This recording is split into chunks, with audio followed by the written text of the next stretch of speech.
If you are struggling with any area of your life, in your relationships or your finances or your health or career, this is absolutely the episode for you.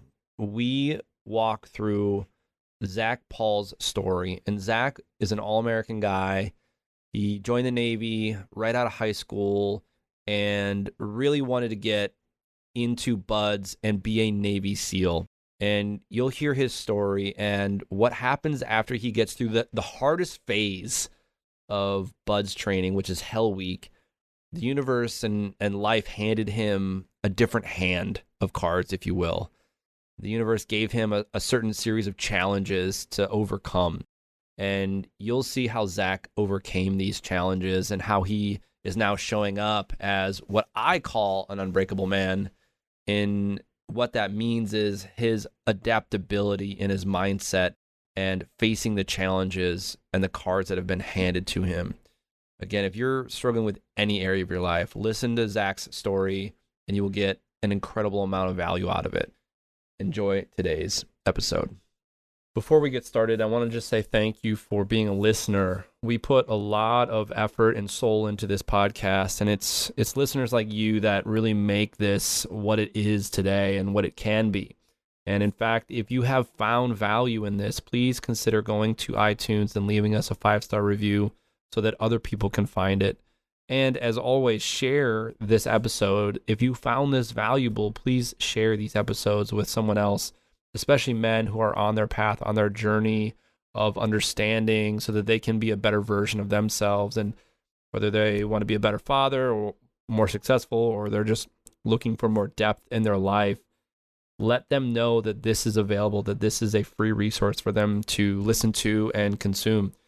And of course, if you are a man looking for more depth and more fulfillment, and you want to be the man you want to be, then consider reaching out and joining the online brotherhood. It is absolutely the place for you to be held accountable, to get the discipline you need, and be challenged to a level that you haven't been challenged before. And oftentimes we need that as men. We need other men to keep us accountable so that we can be the best version of ourselves. And as you are going through the process of your evolution and breaking through all the mindset blocks and going after your dreams, it is the brotherhood that's going to be there to support you along the way. It's very rare that I've found in my own personal evolution that even the people you love might not always want you to be the person you want to be. They want you to be the person they want you to be. And what I mean by that is if you want to break out and be an actor or be a writer or go after a dream you have, it is sometimes the people you love that don't always necessarily want you to do that. And so having brothers that are there to always support you in whatever you're going through, that is so key to your evolution. And I really believe that men need men. And when we have that, we will become the best version of ourselves so that we can show up for the world and make this world a better place. As always, I really appreciate you again and enjoy today's episode.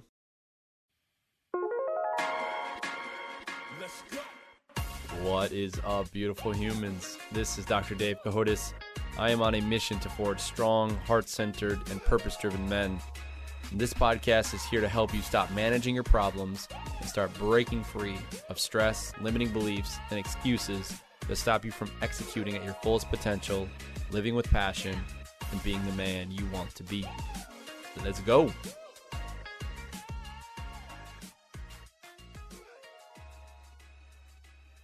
Zach, what's going on, brother? Welcome to the show. Thanks, man. Glad to be here. Thanks for having me on. Yeah, it's such an honor. What's funny is the way you and I connected was through a mutual coach of ours. I think you and I were in like a similar program, and then I saw you. I was like, I like this guy's vibe. I like what he's doing. He's got something going on, and I knew I always wanted to reach out to you. And then I think you reached out to me first, which is like perfect. So here we are. We're having this conversation. But I know you have a background in the military. You've done the military thing. Talk to me about your story, and you're talking about guys being in the military that kind of get into this mindset space and the holistic living. Yeah, let's start there, man. Yeah. I was right before we started, I was just commenting on how I really appreciate guys who were in the military and veterans who have now got into this mindset and this self-development space. Yeah. Because we know that there's a lot of guys that spiral out after the military and don't end up doing very well, or 100%. God forbid, 22 guys kill themselves a day. Yeah. Last I heard that was the number. So it's really great to see that guys such as yourself are really like moving up and working on these things, because we know there's a lot of issues that come out of it. But at the same time, the thing I really love about the military and veterans is it just attracts a certain caliber of person that makes a commitment and a sacrifice. And, at one point we wrote a blank check to the United States up to and including our lives. And through that, there's so much growth and challenge and hardship. And that's a lot of the reason that I joined in the first place. And so I love the intersection of, the hard alpha masculine military with the softer spirituality side. It's just such a good blend or a good combination. Yeah. I've gotten that actually from quite a few clients of ours after they've gone through the Unbreakable Man. There's sort of this juxtaposition between, like you were saying, like this warrior energy of like, let's get after it. I'm going to do hard things and like be this, like, I'm a man, there's a really funny reel going around. Like, I have a lightsaber, I'm a man. It's really funny. And also in kind of this juxtaposition of this the healer, soft, more sensual side of things. And I use the word sensual there, but it's sort of like this tapping into the muse, into the poet within. So it's sort of like, in a way, this warrior poet where we are tuned into our mind and our body. And I know you've gone through this. I kind of know a little bit of your background. I'll ask you here in a second, but when you go through the military, it comes with some baggage. It just does. There's generally going to be wounds, and those wounds are unseen for the most part. A lot of guys do have, obviously the physical wounds after they've been through the military, but in reality, a lot of us carry these invisible wounds. And you were mentioning guys that are, battling PTSD, and a lot of suicides happen. It's 22 a day is the current number, which is outrageous. That suicide kills more men, or I should say more veterans than, I think it's up at this point, almost every other war, that we've ever fought. It's crazy. I mean, obviously the Civil War had a lot of death, but it's far more than what the most recent wars have been. And I know that to be true. So yeah, man, talk to me about, your military background, what got you into, because you're a mindset coach now, what got you into that space, and like, kind of your genesis. Yeah, absolutely. So I got into the mindset space and I got into coaching really by accident. So it started with, if we go back far enough, it starts with a hurt, damaged, scared, insecure little boy who never felt good enough, got bullied by his classmates, struggled with women, struggled with friends, struggled with life in general, and knew that he was capable of more. I knew that I was capable of more, and I knew that I had this potential, this untapped potential, and this drive for greatness, but I just didn't know how to develop it. But I knew there was a gap between who I was at the time and who I was capable of becoming. So, growing up in a pretty progressive, I don't want to use the word liberal because that word it's kind of taken on a new meaning. But I grew up in the Seattle area where it was not popular to go into the military. Let's put it that way. Yeah. I was expected from high school, from society, from everyone to, the thing you do is you go to college, then you get a regular job and you clock in 9 to 5 for your 40 out years. And then if you're lucky, you get the benefits and the retirement, you get to, live that lifestyle. That was just kind of the standard script that was hammered into us over time. And I knew I didn't want to do that. I knew that was not me. I knew that was not my path. So I did a few things on the way. I became a filmmaker for a few years. I got into 3D animation. I had a couple films get into festivals. It was a pretty cool period of my life, but I still knew it wasn't enough. It didn't really scratch the itch. Yeah. Then one day I was in a bookstore. I was in a Barnes and Noble back when bookstores were a thing. And I remember seeing this book that had a picture of a helicopter on it flying into the sunset, and it said Roberts Ridge. And it was the story of the first Navy SEALs to die and get killed in Afghanistan. And something about it just captivated me, and I bought it on the spot, read it cover to cover within probably 2-3 days, and I was hooked. These stories of brotherhood and sacrifice and heroism. Yeah. There were no punches pulled, right? It got real. Like, oh, this guy gets shot. This guy gets fucked up Can I swear on this? Yes. Okay, cool. I ask forgiveness then permission. Yeah, totally.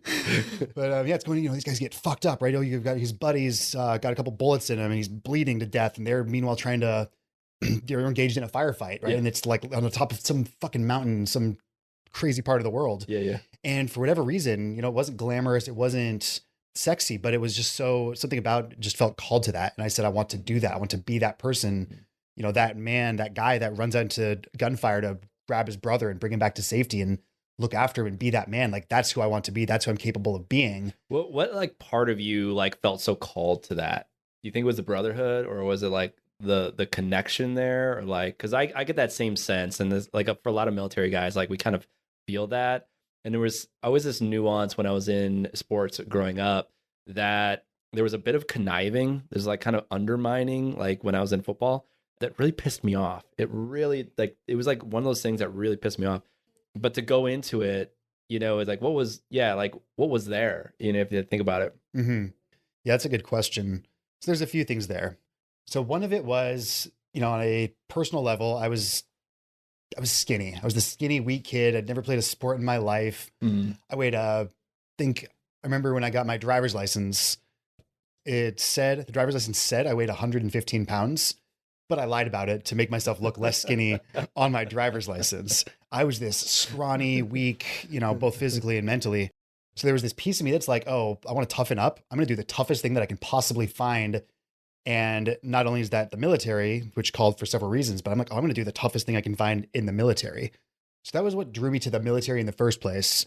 So like feeling like almost imposter syndrome in a way, that you're like, I'm gonna prove it to the world. Oh, there was absolutely an aspect of fuck you, I'm gonna prove it, just watch me. Yeah. And if I'm being honest, that hasn't gone away. Yeah. Right now I've decided to turn it into my business, turn it into everything else that I do. But there is still a chip on my shoulder of, oh, you don't think I can do it? Fuck you, watch me. Yeah. I don't think any man listening to this or woman could resonate with imposter syndrome at all. Of course. Yeah, not at all. It's like two people. They're like, it's probably just us. It's just the two of us having this conversation. That's funny. All right, go ahead. What you were saying about the military. Yeah. But the other thing that really, really drew me to the military and to the SEAL team specifically was the brotherhood aspect of it. Having not really ever connected with my masculine side, that real, I've never felt like a man. So there was this piece of me that wanted to become part of a brotherhood and be something bigger than myself. Reading about these guys who were willing to risk their lives and run out into gunfire to rescue a teammate. I was, to be honest, I got enamored with that almost as a fantasy. And I had a lot of suicidal, really dark stuff going on back then. And there was a piece of me that wished I would die in combat. What would be a better, greater way than, what is it? I'm not a biblical expert by any means, but there's a passage in the Bible that I'm paraphrasing says, there's no greater love than a man has for his brother than to lay down his life. Something like that, right? Yeah. And just this idea of being willing to make that sacrifice for your brothers and for somebody else so that others can live. There was a piece of me that really romanticized that and thought, if I'm going to die anyways, I might as well die doing something great that'll be remembered, that they'll respect me for and they'll look up to me for, and that, die that hero's death and be remembered that way. And to be honest with you, I'm thankful that things turned out the way they did. And I'll get to the rest of that story in a moment. Yeah. Because I strongly believe that need to prove myself, that need to be that person probably would have led to me doing something reckless in war, in combat. I probably would have gotten killed trying to prove myself. And I really, really believe that, which is why that was not my path. There was you could call it the universe, you could call it fate, you could call it the hand of God, but something out there, for whatever reason, becoming a SEAL was not actually my destiny because it was taken out of my hands through circumstances really beyond my control. Yeah. I mean, the universe has a way of guiding our hands sometimes. I felt that same call, to be with brothers. And when I was a little kid, I would sort of romanticize about being in the army and be like, no, I'll save you, wading through grenades, in my own mind, playing as a 7-year-old, and just nothing could stop me. One of the things that you touched on and I want to kind of come back to was this idea of brotherhood and kind of tapping into your masculinity, because that's one of the main elements that we're really leaning into. Do you think that you were seeking that because you didn't have that as a kid? Or do you think that there was something in you that was just really calling you into that essence of masculinity that you were like, I need to go find something? Like, what is this thing? What do you think that was for you? It's a good question. I think it's both. I think intrinsically there was a piece of me that just felt called to that higher self. And I believe that everybody has that. I believe that everybody's capable of greatness. Everybody has so much untapped potential just waiting below the surface to be released and to be let out. And unfortunately, it gets buried, it gets shit on, it gets wiped away, washed away, beaten down, beaten out of people by parents, teachers, society, media, you name it, right? There's a very much a push to snuff that flame out of people, but I genuinely believe everybody has it. And so for me, I was very fortunate that I never gave a fuck what parents and teachers said. And to be fair, my parents were great. They were supportive. They supported everything I did, even if they didn't agree with it. I never felt held back by them. But my first grade teacher told my parents I was the dumbest kid in the class and I would never amount to anything. Like the school system was against me in a lot of ways, right? Because the school system wanted me to sit down, shut up, color within the lines, and do what I was told. And to me, that just never made sense to me. So I was too stubborn to let that be beaten out of me. But at the same time, I was missing this masculine edge. I got probably the moment that I really realized that was in school one day. I was getting off the bus and some of the other kids beat me up, took my backpack, threw it in a dumpster and kind of left me there just kind of fucked up. And there's just this moment of like, this rage that flipped on of not only towards them, but towards myself of like, what the fuck? I can't even defend myself. I can't even do anything about it. I'm this weak, skinny kid that didn't know how to defend himself. I wasn't physically capable or mentally capable. So I knew that that was a thing I wanted to develop. So, what did I pick? I picked a very violent job where you would learn how to hurt people, how to fight and defend, Yeah. Yeah. I love that. And in fact, it generally is like a moment in someone's life where they're like, they kind of hit. And in this case, it could have been like rock bottom relative to your situation in that, however old you were as a kid. It's like this moment of like decision, like I'm going to go do this. I'm going to go be this thing. And you choose a certain path. And sometimes I really feel like that path is sort of chosen for us to guide us. Is like, there's like these little workings that are up there in the ether, that are like guiding us. Like, you're going to go get your butt kicked, here. And then that's going to guide you there. And then you're going to, do all this stuff. And so if kind of looking back, at all of the things that you've gone through, and now that you are in the coaching space, how has it informed you into becoming the man you are? There's a few big pieces to this that really took me from the person I was into the man I am today. So a big piece of that was, of course, going through SEAL training, and taking that weak, skinny, 115 pounds teenager who couldn't do anything to somebody that could make it through SEAL training. People look at me and they don't believe that I used to be that skinny. That's because I worked my ass off for it.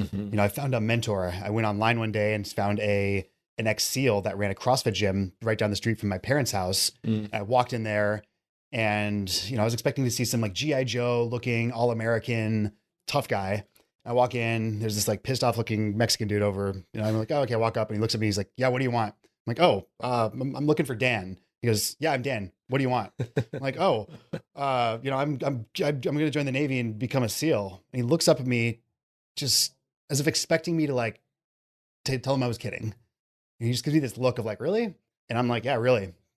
So he goes, all right, we're in a CrossFit gym. He's like, all right, see this workout these people are doing? See how they're lifting heavy weights and climbing ropes and running around?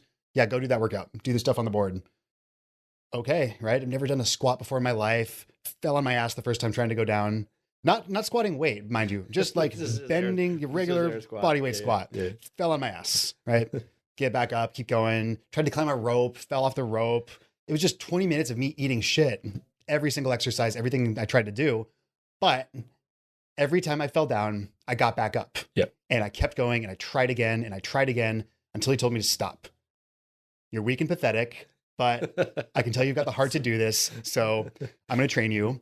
Be here at 6 a.m. tomorrow or don't bother showing up.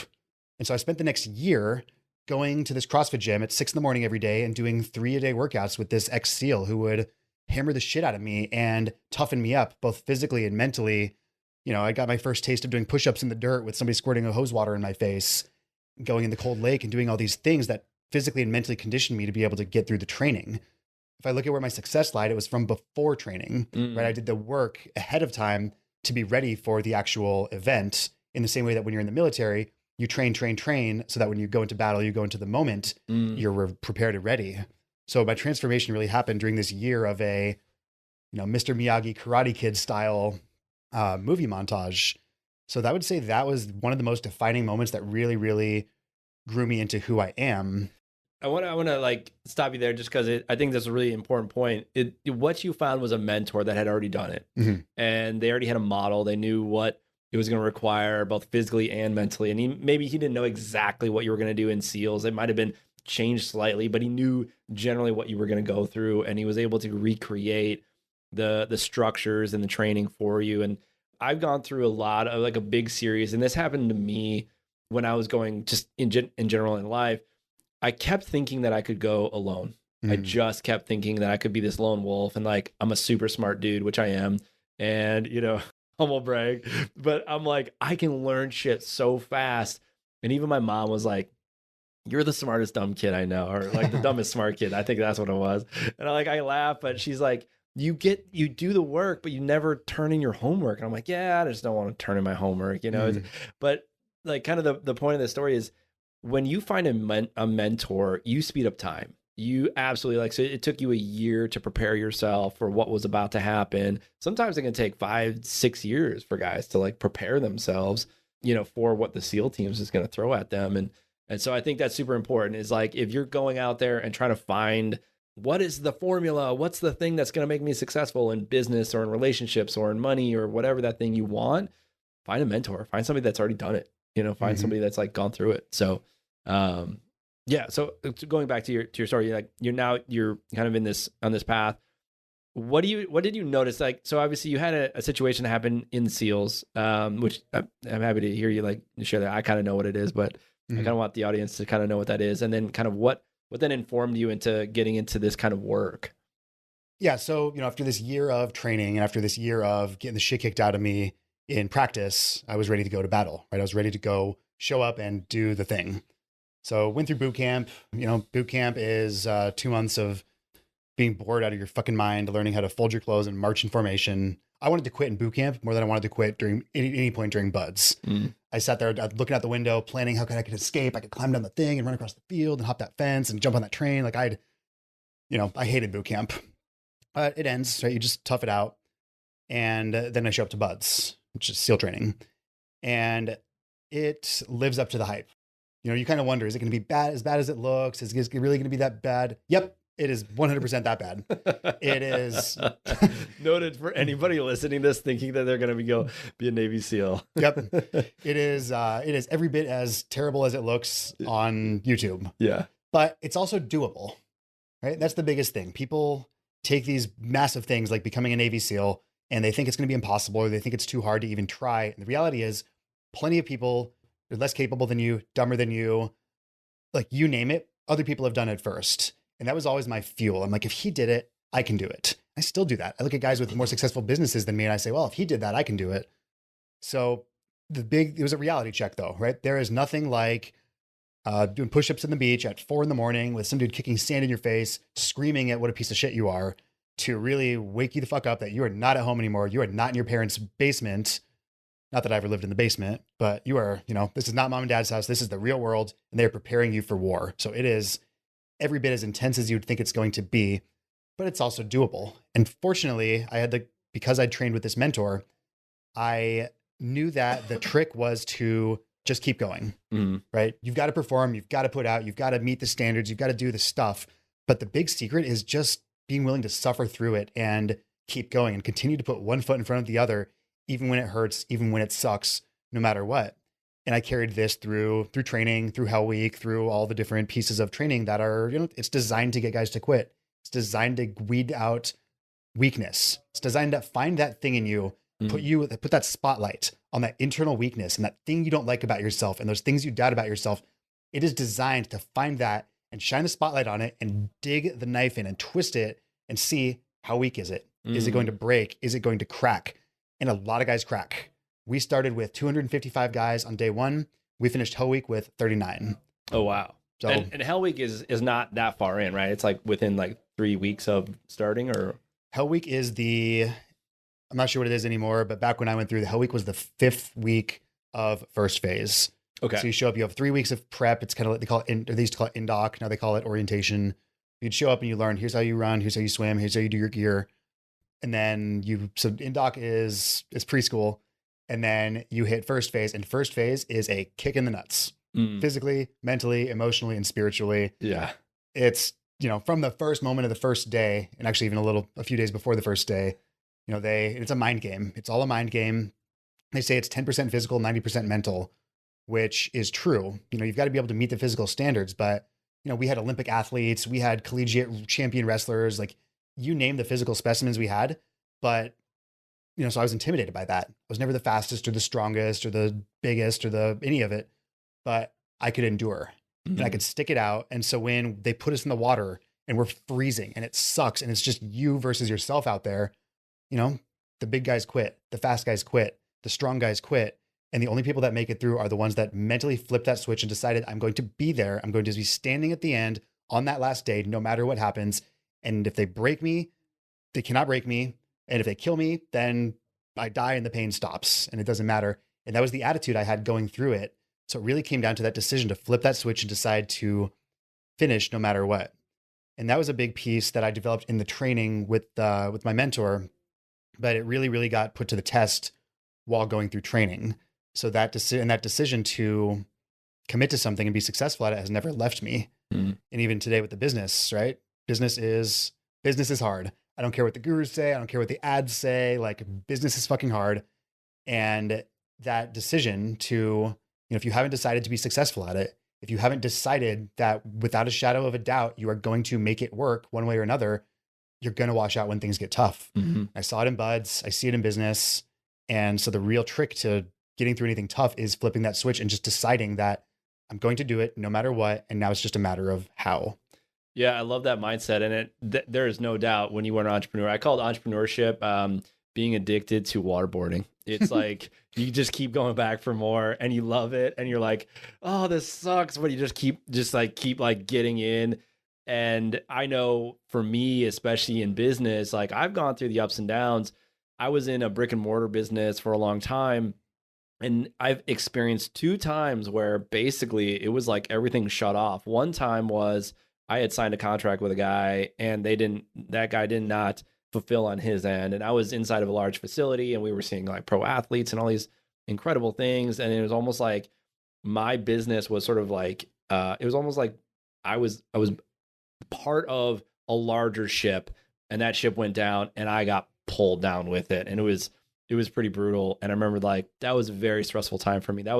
I call that my financial trauma, right? Like I've had many a trauma, I've been to war. I know what that feels like. I know what that experience is. But for whatever reason, that financial trauma really got me. And it was, for all intents and purposes, the genesis for what I'm now doing.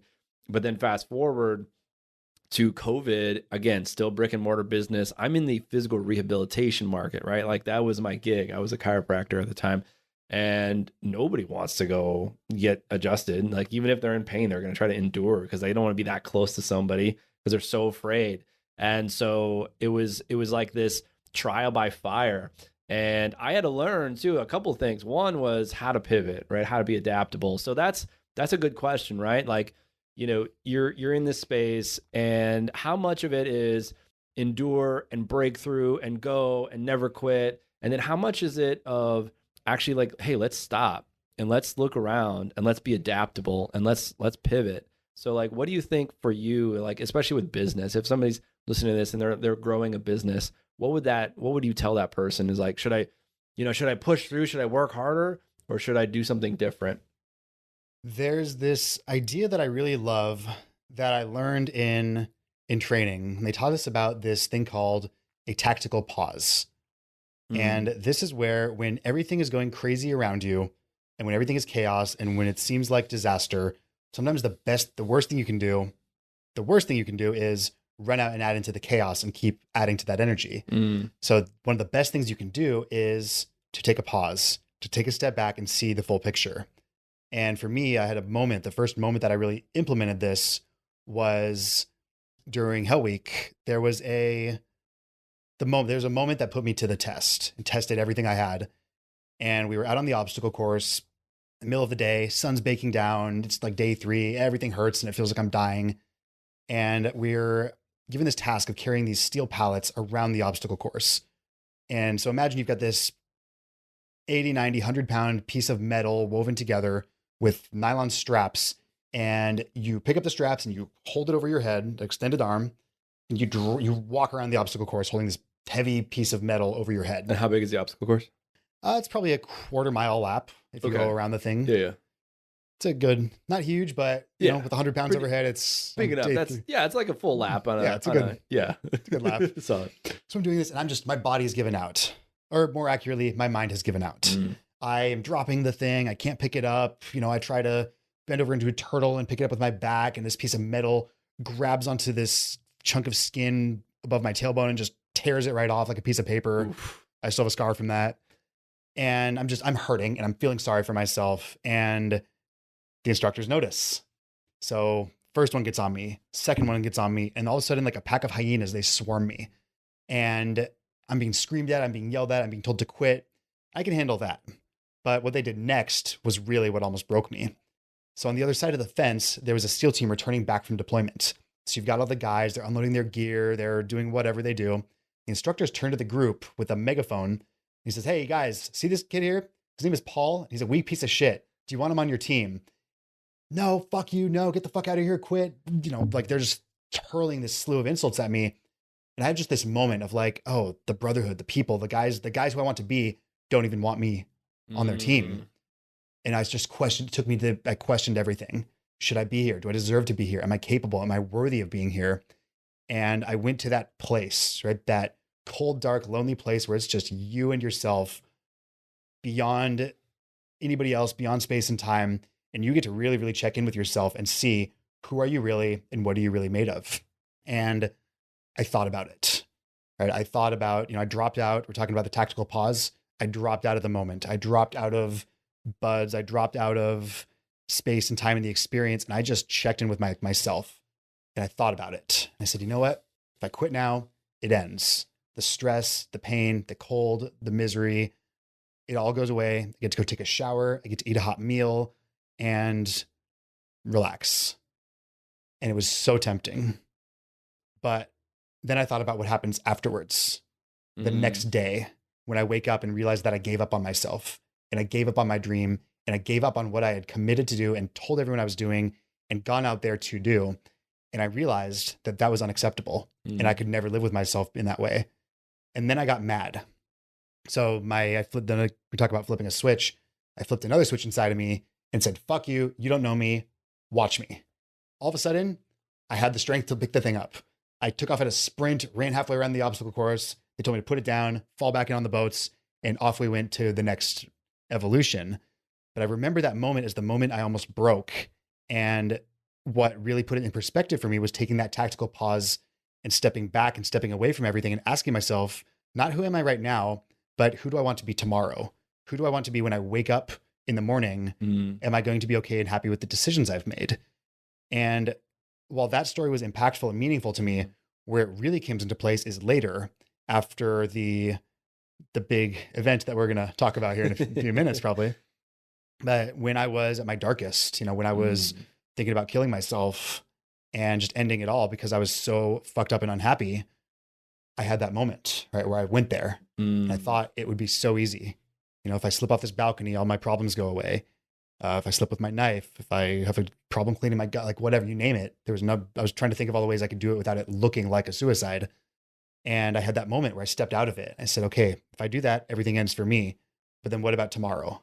Right? What about my parents who get the phone call? What about my friends? What about my dog? Right? What about all these people in my life that I'd pass that on to? And once again, I decided that I was not okay with that. And I don't know if there's an afterlife. I don't know what there is, but regardless, I just decided that I was not, for as much pain as I was in, I was not okay with passing that on to the other people in my life who had done me no wrong.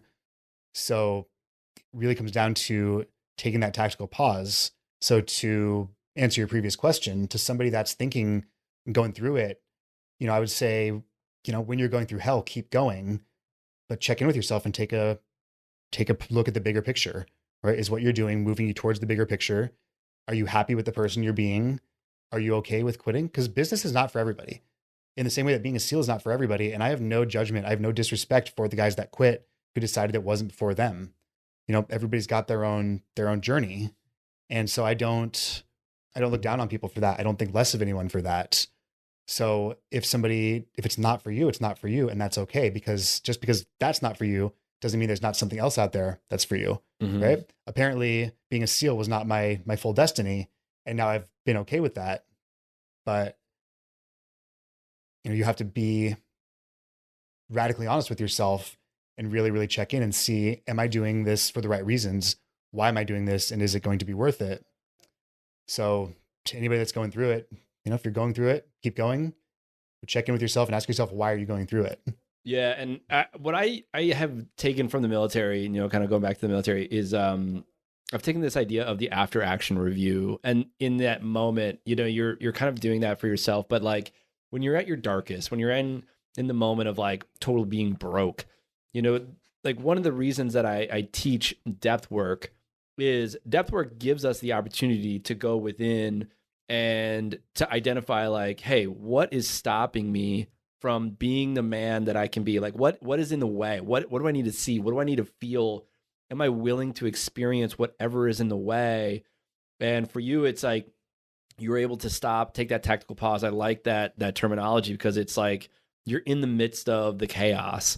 And oftentimes, like even middle of the day, like I will do this. I'll take I guess we'll call it the word tactical pause now.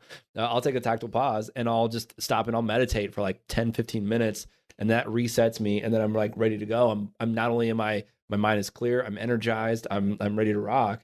And, Huberman calls this non-sleep deep rest. So NSDR or whatever it is.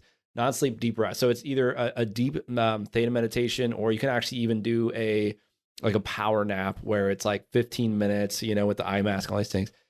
So, looking at that, what it does is it gives me the insight of saying like, okay, I'm just going to take all of this chaos. I'm going to put that fucking thing down. And then I'm going to like, okay, well, what is the actual task at hand? And you'll get insights, you'll get wisdom. And in this case, you use the power of regret, which is so powerful. The power of regret is honestly one of the most powerful tools that you can utilize anytime you're going after something of meaning. There's like we were talking about potential, and you talked the word potential in the beginning. When you're going after some type of potential, meaning like a desire that's on your heart, if you don't use the power of regret, you will regret it, like period. Like, because it'll just eat at your soul. You'll just know there's like something in you that's like, I need to go do this. I need to go after this thing. And then like, if you don't do it, that regretful situation will happen. Just no doubt. Like you'll try to justify and, drink it away and smoke it away and, use porn all you want, but no, it's going to be there. Mm-hmm. It's going to be there. So, okay. So I love the tactical pause. I love that you implement that and utilize that, kind of looking forward in your genesis and, like, let's just go into the story, man. I mean, like why were you not a SEAL? Yeah, we'll keep going off on these tangents, but I know, man. Question you asked earlier too, that I want to get to. Oh yeah. We'll come full circle, but it's part of this. So I finish Hell Week. Yep. I am beat to shit, but I feel on top of the world. I feel invincible, right? I was 22, 23 at the time, so you combine the young man's arrogance with a major achievement, right? Mm-hmm. Achievement that very, very few people on the planet have done. I feel like I was on top of the world, but the high is often followed by a low. So this is where I got complacent. And I remember in training, they taught us this really, really powerful lesson that I still remember to this day. And I teach clients actually because it's so relevant, and that's complacency kills. Mm-hmm. And we learned this from one of the instructors who has had a prominent feature of a nice bullet wound that went through one rib cage and out the other ribs. And he got this injury because they were in Iraq and they went into a house, and he decided that they were safe. So he took his helmet off, took his armor off, and relaxed. Sniper through the window, took him out. He didn't die, but you got to evac the guy. The mission's over. Like now saving the teammate becomes the priority. Yeah. So it was a lesson learned that somebody else learned through their mistake and through their blood that took me a little while to really, really understand the implications of it for myself. So the first thing that went wrong was I came out of Hell Week with a bunch of fractures in my legs. I had both shins, I had my hip, I had a couple other, bunch of little cracks in my bones. So they put you on a medical hold to heal up and then go back into training. Now, cool thing about medical hold was you don't really have much to do, right? You check in the morning, you go to physical therapy, and you're off by lunch every day, which is really dangerous for a bunch of young men with a lot of income, no expenses, and no real obligations other than be there in the morning. Mm-hmm. So the first thing I did is I decided I was going to take leave. I wanted to see my friends back home. I wanted to see my family. And there was a girl I wanted to visit. Mm-hmm. So I fill out the paperwork, submit it to the best of my ability. But in the same way that school doesn't teach you how to do taxes and kind of some stuff that really, really matters, they never teach you how to do paperwork in the military. Mm-hmm. So you ask the guy and you ask the other person, you kind of just figure it out as you go. And they had these student liaisons that acted between us and the instructors. So this guy kind of walked me through it. I filled out the paperwork, and this is going to sound stupid. I'm going to tell this story exactly as I remember it and exactly as it happened. But I'm aware that as I'm telling this, some of this is going to sound stupid, but it was my understanding at the time. So he comes back to me, and I'd requested a week off. And so he comes back to me and he says, yeah, they don't want to approve this on paper, but so refill out this paper for 3 days, but you're still going to take the week off. That was the understand. As I say it out loud, it sounds dumb, especially since you're in the military and you get it. But that was the understanding that I took away from that conversation with this guy. Very, very clearly, yeah, you're good for the whole time, but just refill out the paperwork. I came to find out later that's actually a thing people do. It's called, I don't remember the name for it. Basket leave, I think it is. Yeah. Which is probably illegal in the military system. But so I'm like, cool, fill out the paperwork. I'm still good to be gone for the time. So I turn it in and take off. Right. And in my mind, I'm like, cool, I got the whole week. No problem. Well, on the 4th day, I wake up one morning and I have more text messages and phone calls than I've ever had in my life. Where are you? What the fuck? Are you okay? Are you alive? What the hell's going on? I'm like, oh, something went horribly, horribly wrong. So I make the call back and come to find out that I was not allowed to be gone for the entire week. I was allowed to be gone for exactly as long as it said on the piece of paper, which in hindsight makes perfect sense. But at the time, we're just going to call this a dumb mistake on my part. Yeah, rookie mistake. Yeah. The lesson learned, the easy thing, and I did this for a long time, was to blame the other guy. Oh, he explained it to me poorly. He fucked me, whatever it was, right? Like, that's the easy thing to do. That was the victim side of me that I did for the longest time.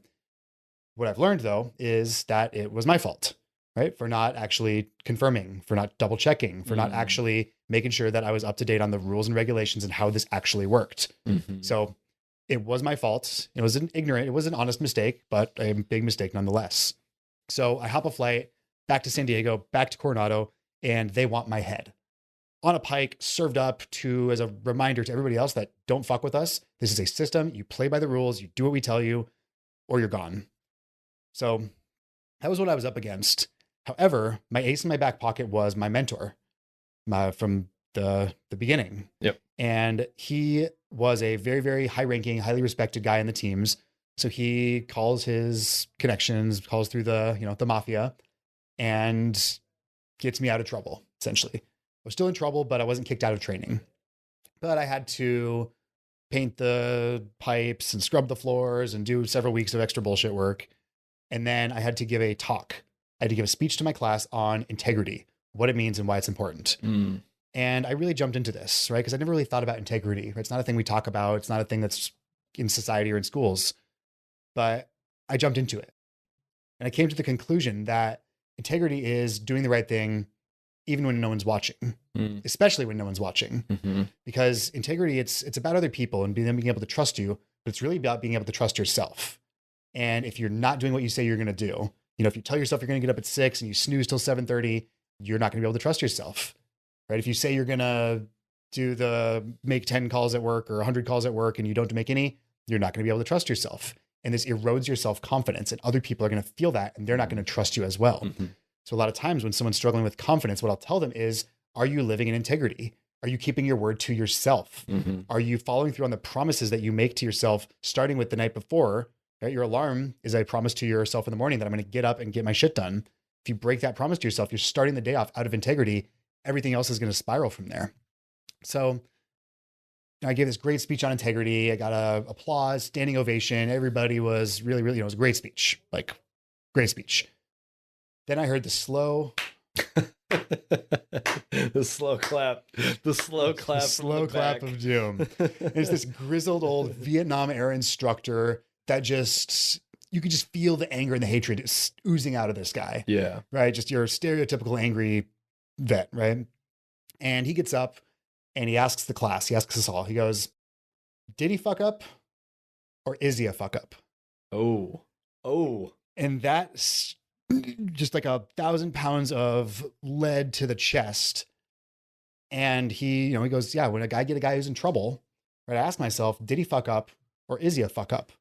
Because when you fuck up, everybody fucks up, right? We all do it. I've done it probably 3 times today, but you learn from it. You don't make the same mistakes over and over and over again, and you get better each time. There's nothing wrong with fucking up. However, if you refuse to learn and you refuse to get better and grow and stop making the same mistakes, that's when you become a fuck up. And for the longest times, those words were to haunt me because I wondered, because that was a big mistake I made, but that certainly wasn't the last mistake I made. Mm-hmm. So I always questioned, every time I made a mistake, oh, am I a fuck up? Did I, is this just who I am? Is there something wrong with me? Am I doomed for failure and mediocrity for my entire life? And it really, really dug into that deep insecurity I have of not being good enough, of not being, never being successful, never being lovable, all these, really, really deep level things that I think everybody deals with in their own lives. But he just knew how to cut right to that core. And it wasn't until many, many years later that I was actually in a deep meditation and I heard the words, I fucked up. And it was just this light bulb that went off. And I was like, oh, yeah, I fucked up. And I was just totally okay with it. Yeah. I was totally okay with it because I owned it. I learned from it and I never made those same mistakes again. Right. I've not made a paperwork error in many, many, many years because I've learned, check it again, Google it if you're not sure, ask 3 other people. Like there's a lot of ways to avoid making mistakes. Absolutely. I want to touch on the idea between did I fuck up or am I a fuck up? And this is actually really important, especially for guys dealing with the nice guy syndrome. Nice guys are in the realm, and nice guys are like, who do I need to be, right? Like there was this initial wound, and then they think, who do I need to be in order to get what I want? And they will morph themselves. They will create identities. They will create beliefs, and these beliefs and identities then will start to get their way into the cracks and crevices of what they actually want, and they won't be able to move forward because they will think, instead of saying like, yeah, I fucked up, they will think I am a fuck up. And if I am a fuck up, then I am unworthy. And there's deep shame. There's deep toxic shame there. And so when you're in that realm of shame, what you actually have to do is go deeper than the shame and say like, all right, well, what's underneath that? What is like the ultimate to this? And that's where you got to go. Like, that's where it requires courage. I talk a lot about mindset and we do somatics at the Unbreakable Man. And when you're doing somatic work, meaning like going within the body to figure out where was that original wound from, there's always going to be this shroud of fear. And when you're about to break an identity, you're going to feel an incredible amount of fear. It's going to feel like death. You're going to feel like, oh shit, like something's going to happen. And so again, the biggest difference between did I fuck up or am I a fuck up is all around identity, right? Like the guy that fucked up and he owns it and he's like, yeah, I fucked up. Like he might feel guilty, but that is totally different than feeling an intense amount of shame because he thinks that he is that thing.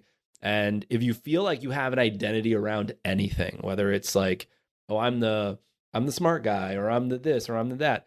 Anytime you have an identity, there's always this, I even said it earlier on the podcast. It's like, yeah, I'm like really smart. It's like, well, I identify as smart.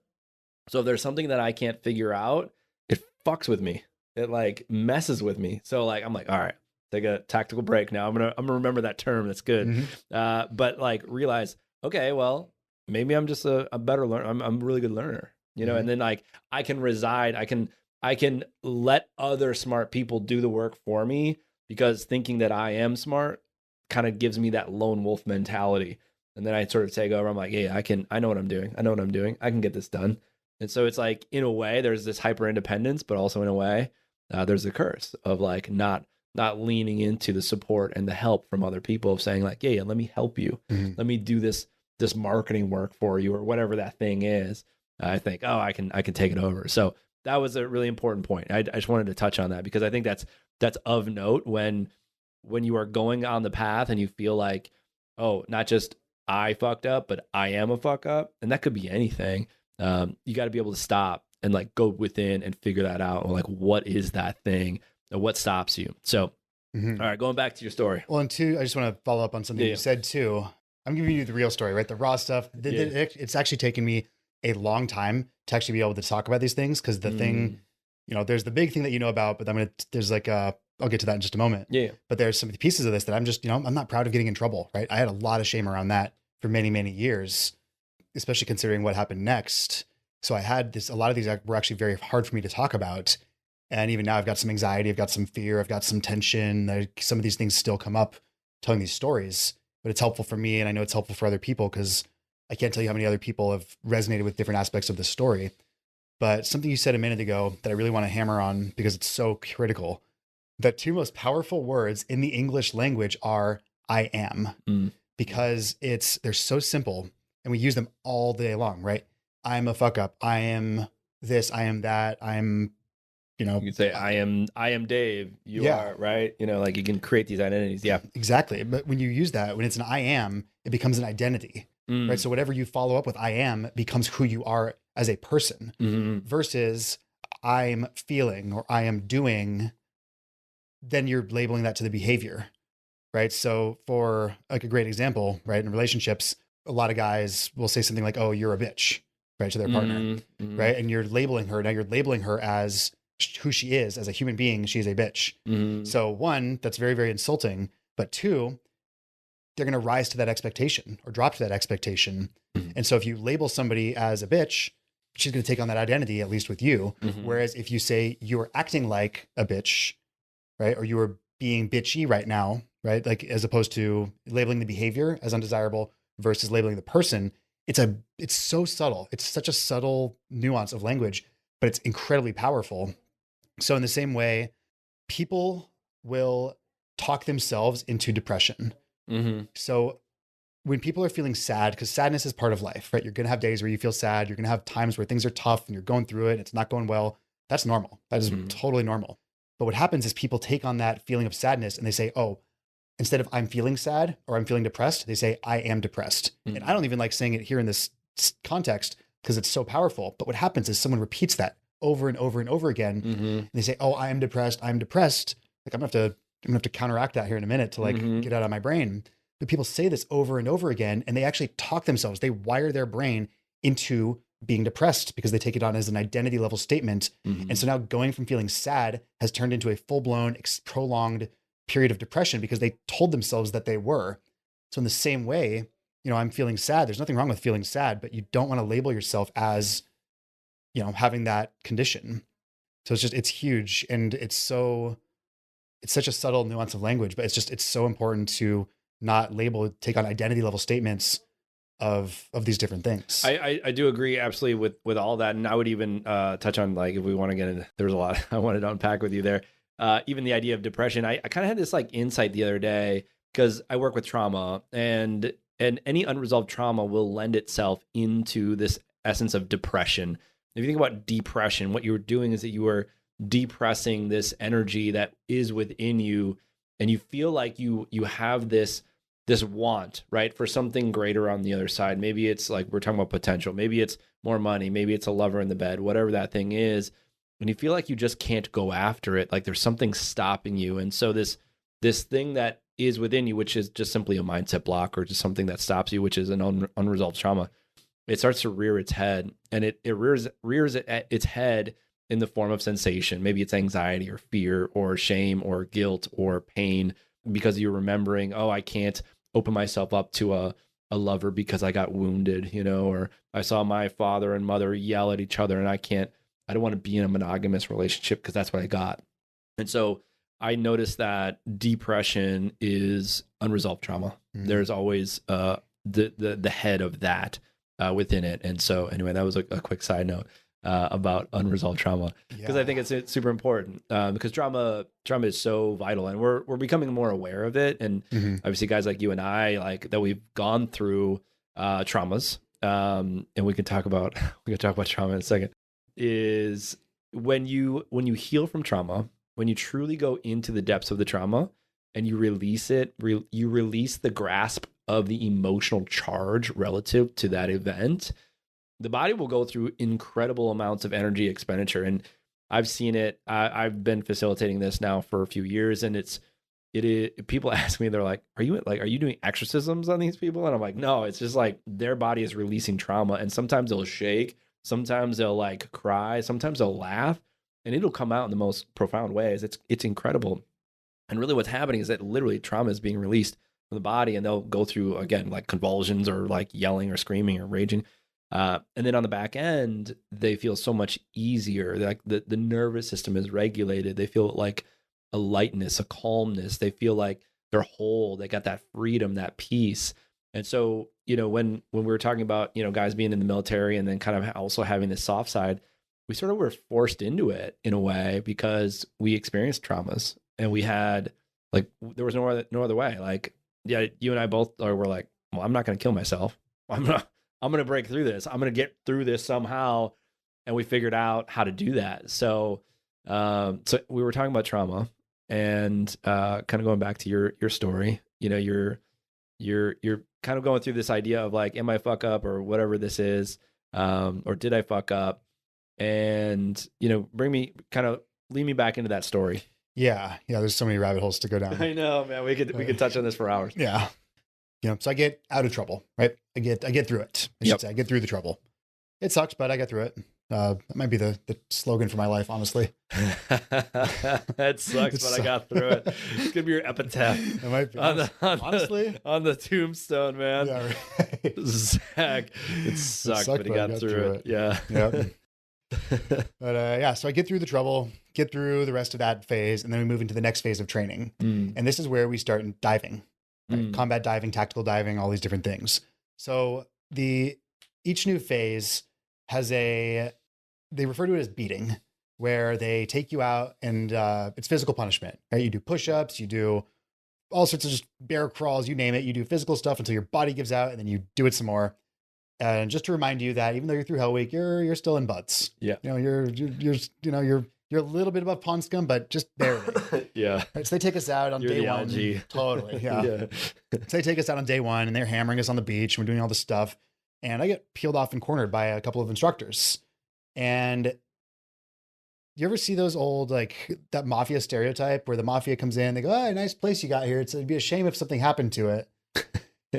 It was that tonality, it was that vibe. And it was, "Hey, welcome to second phase. Hey, we hear you got in a little bit of trouble. A good thing you made it through. Sure hope nothing happens here in second phase." It was just the most ominous, like, it was the moment that I knew I was fucked. I'm like, oh, this is not good. Whatever this is not good. You have a target on your back at this point. A mile wide. Yeah, no doubt. Yeah. And they'll, because one of the things about this is they select, right? So even if you don't quit, there's still places that they can get rid of people that they don't want. Yeah. So at the end of the day, the team self-select. And if they don't want you in the club, you are not getting in the club.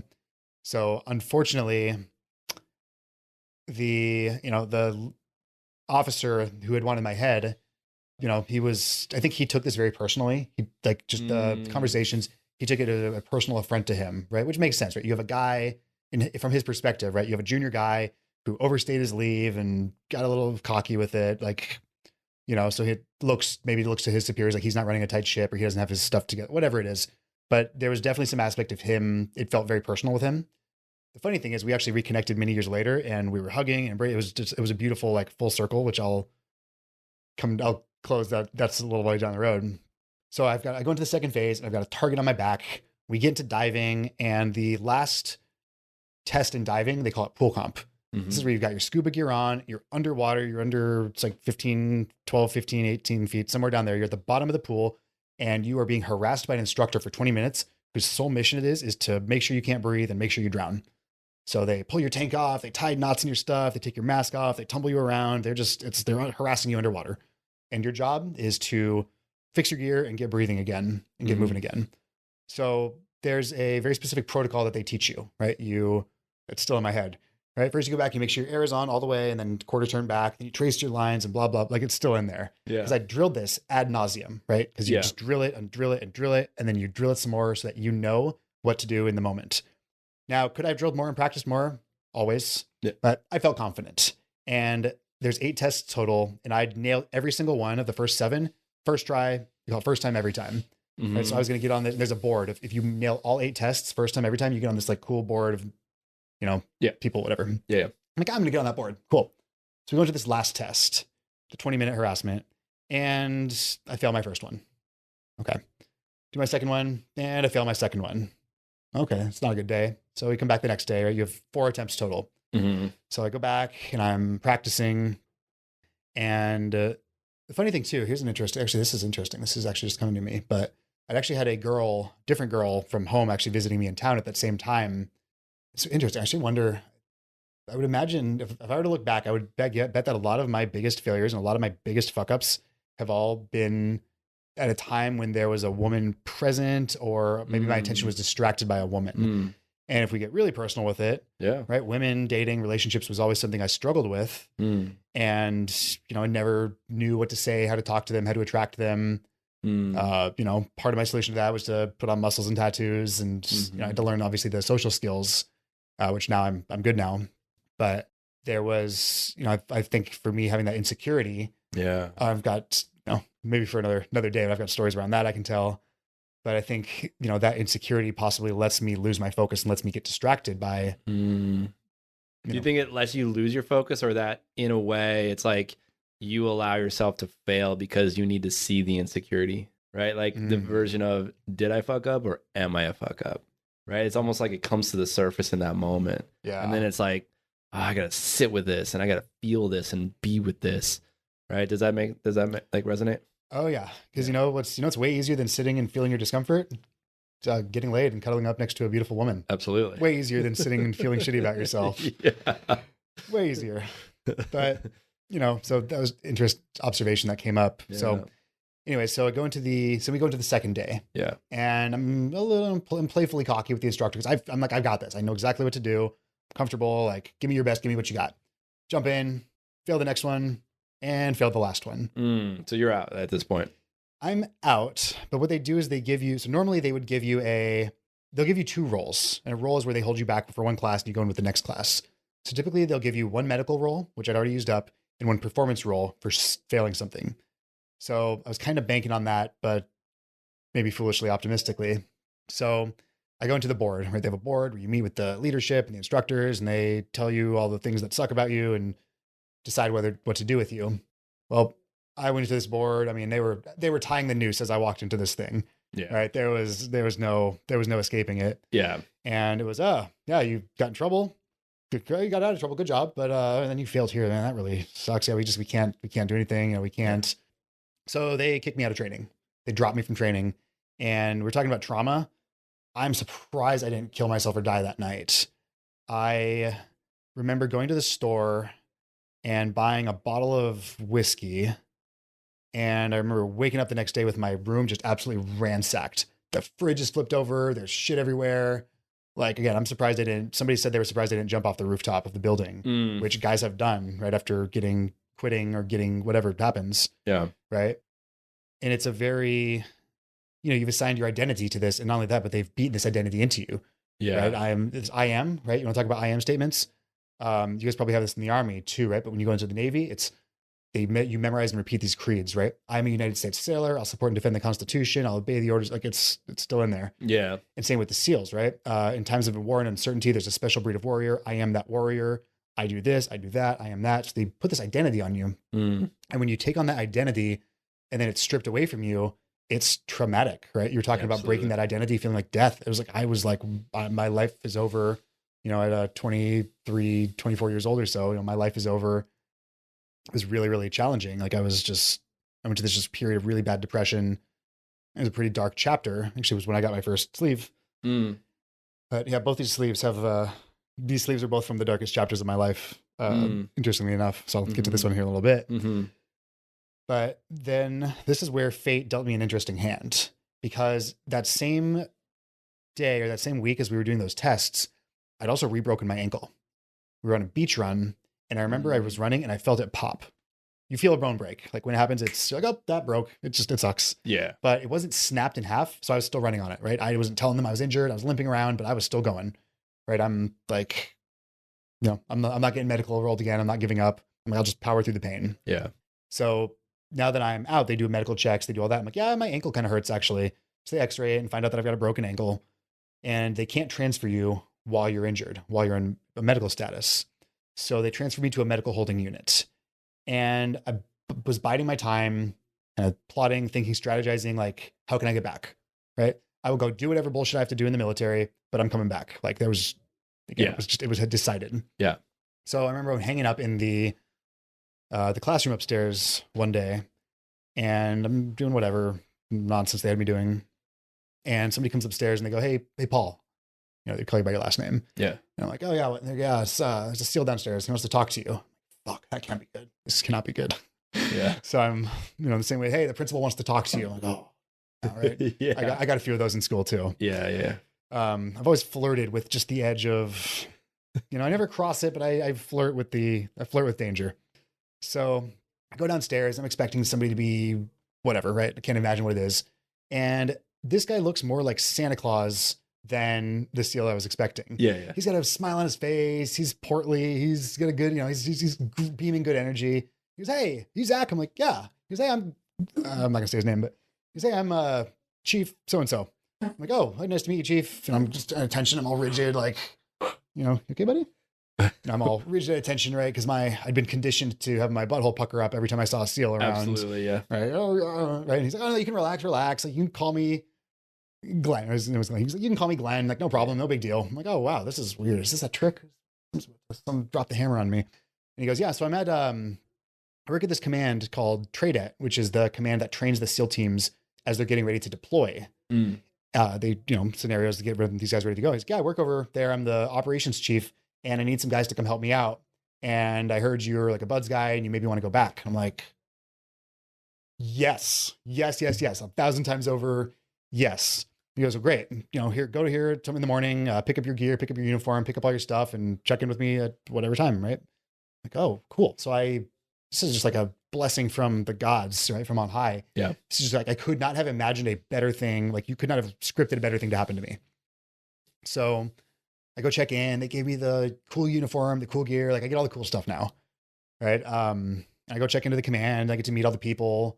One of these guys is a legendary. He's one of these, one of the guys in the leadership team. He's done things that you've heard about on the news, like high profile stuff that you've heard about on the news. He's shown me, later down the road, I developed a good relationship with this guy. I'm around, there's a place like Jocko used to work there. Yeah. Right? Like there's a place, right? Mm-hmm. And I'm in, but I'm not a student, right? I'm just I'm not in buds. I'm not a SEAL, but I'm also not a student status. So it's this weird limbo. I'm in the clubhouse and I'm welcome in the clubhouse. Like, oh yeah, have your drinks, have your snacks, come hang out, like do whatever. We use the gym. So I wasn't wearing the thing on my chest, but I was living the lifestyle, if you will. Mm. And, then I'm making friends with the guys, right? Some of the guys, hey, some of the guys were really cool to me. Hey, we're going out partying. You want to come out? It's 2 PM. We're done working. Hey, let's go drink. Let's go party. Okay. If you say so, right? And I'm just making friends, and some of these guys I'm still friends with. And it's just all of a sudden it turns into this period of living the dream. Yeah. Right. I have very loose, like very little oversight, and it was big boy rules. Right. You get out of the regular Navy and a lot of the regular stuff, and it gets into this place of, hey, here's what to get done. Like get it done and we have no problem. Yeah. So I'd get my shit done. Right. Yeah. Like, hey, show up, if you don't have to be there at the show, like you just get your shit done. Right. If you get it done, you can leave early. Like there's no real oversight. They didn't give a fuck what I did as long as I got my work done. And I got my work done. Yeah. I had something to prove. Yeah. Right. I showed up. I'm always looking for extra stuff. So I was there for about a year almost while I'm healing up, right? Healing my ankle up, turns out I had a broken ankle and like 3 bones in my foot too. So I had some good injuries. Yeah. So I'm hanging out and things are going well. And I'm just working my ass off, trying to prove myself and really getting good with these guys. And one day the Master Chief calls me in. He goes, hey, I know you're probably about healed up by now. I appreciate all the hard work you've done for me. Do you want to go back to Buds? Yeah. Okay, cool. We do have to fill your application. So go take the physical test. Let me know what scores you got. right? They give you a physical test where you have to run a timed 1.5 miles and a swim and push-ups and pull-ups and sit-ups. Normally it's done under the very close scrutiny of an instructor or somebody being very hard on you. Oh, that one didn't count. He's like, yeah, go take it. Let me know what scores you got. I got really good scores. Got the best scores. The best scores. The best scores. We'll talk about integrity in a minute. Yeah, right. Yeah. To be fair, I had trained my ass off. Like I over exaggerated them a little bit, but I was ready to pass that. I was ready to smoke that test. I was trained. I was getting ready to go back. Right, I was all in, ready to go. Was it the most honest thing? No, but you got good scores. Exactly. We got you back. So it was kind of the wink and the nudge, right? Yeah, I was going to say, let me know what score. It was, as I came to find out too at the higher levels, a lot of that stuff actually operates kind of in that gray zone of, I learned a lot of, other secrets and some things about the SEAL teams and operators. And just, there's some of these things shocked me and blew my mind. I'll tell you off the record. Just because I don't want to put out some stuff, but there's some of the things I found out about just operationals and cultures was just mind blowing to me. I believe it. Yeah. So, he calls in a favor to the detail of the guy who cuts orders. And next thing I know, I got orders in my hands to go back to Buds. Mm-hmm. Oh shit, I'm going 2 weeks away. I'm 2 weeks away from checking it back in. Like, oh wow, I'm going. Like I'm in my class number. I'm ready. Like all the stuff is, the pieces are moving. The board has been set. Do you go back to phase 1 or where do you start? That was never clear. I'd assumed I was going back to the very, very beginning of the whole thing. Yeah. I assumed if they bumped me forward, then that would be great. But I was ready to go back to day one and check in and go through it all over again. Yeah. I was ready to do Hell Week again. I was ready. Like I was physically, mentally prepared to do it all over again. Mm-hmm. So, the stars have aligned, right?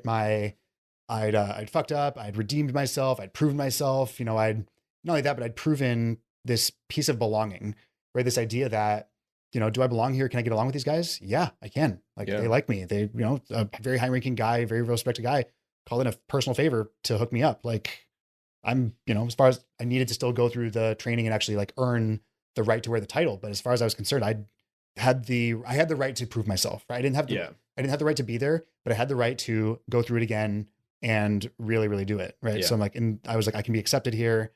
Like I can be a good SEAL. Yeah. Right. I can get along with the guys. Like there's a place for me here if I go out and earn it. So I'm ready to go. And as is tradition, I was doing a lot at the time. I was drinking a lot. I was partying a lot, work hard, play hard, get up early, lift heavy stuff, work out a bunch, then go drinking with the boys. It's military culture. Mm-hmm. I don't know anything about that. Yeah, I know we spend our nights and weekends drinking and chasing girls in San Diego. Nobody does that. Certainly isn't that way anymore, I'm sure. Of course, yeah. But yeah, so we're out one night with my friends, and it's around Christmas time. So we did this Christmas pub crawl, and I'm dressed up as an elf, and we're out and about, and I meet a girl at one of the bars. Mm. Telling you, women are to give. I'll have to do this. Yeah. I think all of my greatest failures and setbacks have probably been around a woman. I'll have to dig into that. Yeah. There's something there. Yeah, maybe. There's an opportunity for improvement here. Yeah. But yeah, so I meet this girl at the bar, and she decided she wants to come home with me. So we're walking, and next thing I know, I am waking up in the hospital. Come to find out, and it's a week later. I'm not just waking up in the hospital like, oh, I got too drunk. I'm waking up in the hospital. It's been a week. Everything hurts and it feels like I'm dying. I'm in excruciating pain. Like Hell Week was nothing compared to what was going on with this. I was confused. I didn't know where I was. I didn't know what was going on. I could barely see. Everything was just, I've never been this disoriented in my life. I can hear a beeping of a monitor, and I can kind of tell that there's people around, but everything's just, it's very confusing and distressing. Everything hurts. It's the worst pain in my life. Feels like somebody's drilling into my skull with a power tool. Mm-hmm. Come to find out that I had been struck by a drunk driver while walking through a crosswalk. And I'd been in a coma for, 3, 4, 5 days or so. I think officially it was 3 days, but I still kind of was coming out of it. And, I'd suffered a really serious brain injury. Yeah. Not only that though, I was, came to find out that I was actually lucky to be alive, because there was a period where they're like, yeah, it's 50-50. My parents flew down, my parents were there, but it was like, hey, we did what we could, but like at this point it's up to fate, up to God, the universe, whatever you want to say. Yeah. But there was a 50-50 chance that I wasn't going to make it. So fortunately, there's higher plans for me, I guess. So I come out of that and come to find out, that due to the nature of the brain injury, I couldn't be a SEAL. I was undeployable. But also, I wasn't even fit to stay in the military, like, period. Right? So I couldn't do anything. So I was like, hey, good job. You didn't die. Thanks for playing. Appreciate you showing up. Don't have to go home, but you can't stay here. So I come to find out that I'm going to be processed out. And this was 10 times more, 100 times 1,000. I don't even know the number on it, but this was significantly more traumatic than any of the other stuff because, my last memory before this was like, I'm about to go back and do this again, learning the lessons that I learned. Yeah. Like I did the first time, I can do it again, but now I can be better and not make those same mistakes again. Yeah. Right. Not be a fuck up. I can fuck up and learn from it. Right. So now this is taken away from me. And so I've got the loss of the identity, the loss of the dream. Go ahead. I was going to say at the moment of greatest trauma is generally when we are in that state of flow or in that state of like, there's optimism here.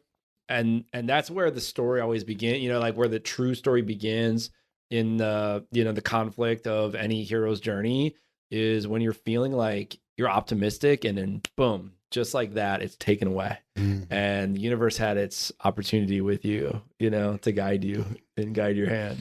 And so, yeah, man, I can very much empathize with that. I know what that feels like. Oh yeah. It's, and I, mine is dramatic, but everybody has their version of this. Everybody's been through these, like, and I don't like to play the comparison game because a lot of times I'll talk to people who are like, oh, wow, that's really crazy. That just sucks for you. Like, I went through this thing, but like, it's nothing compared to you.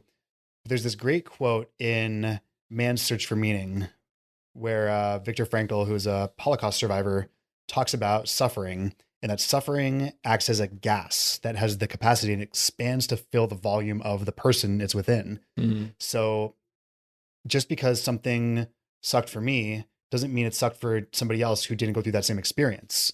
And I never like to get caught in that comparison game because, yeah, you could find somebody that has it better than you, but there's also somebody that has it worse than you. Like there's always somebody on either side, and somebody else's pain doesn't take away from yours and your experience in that moment. So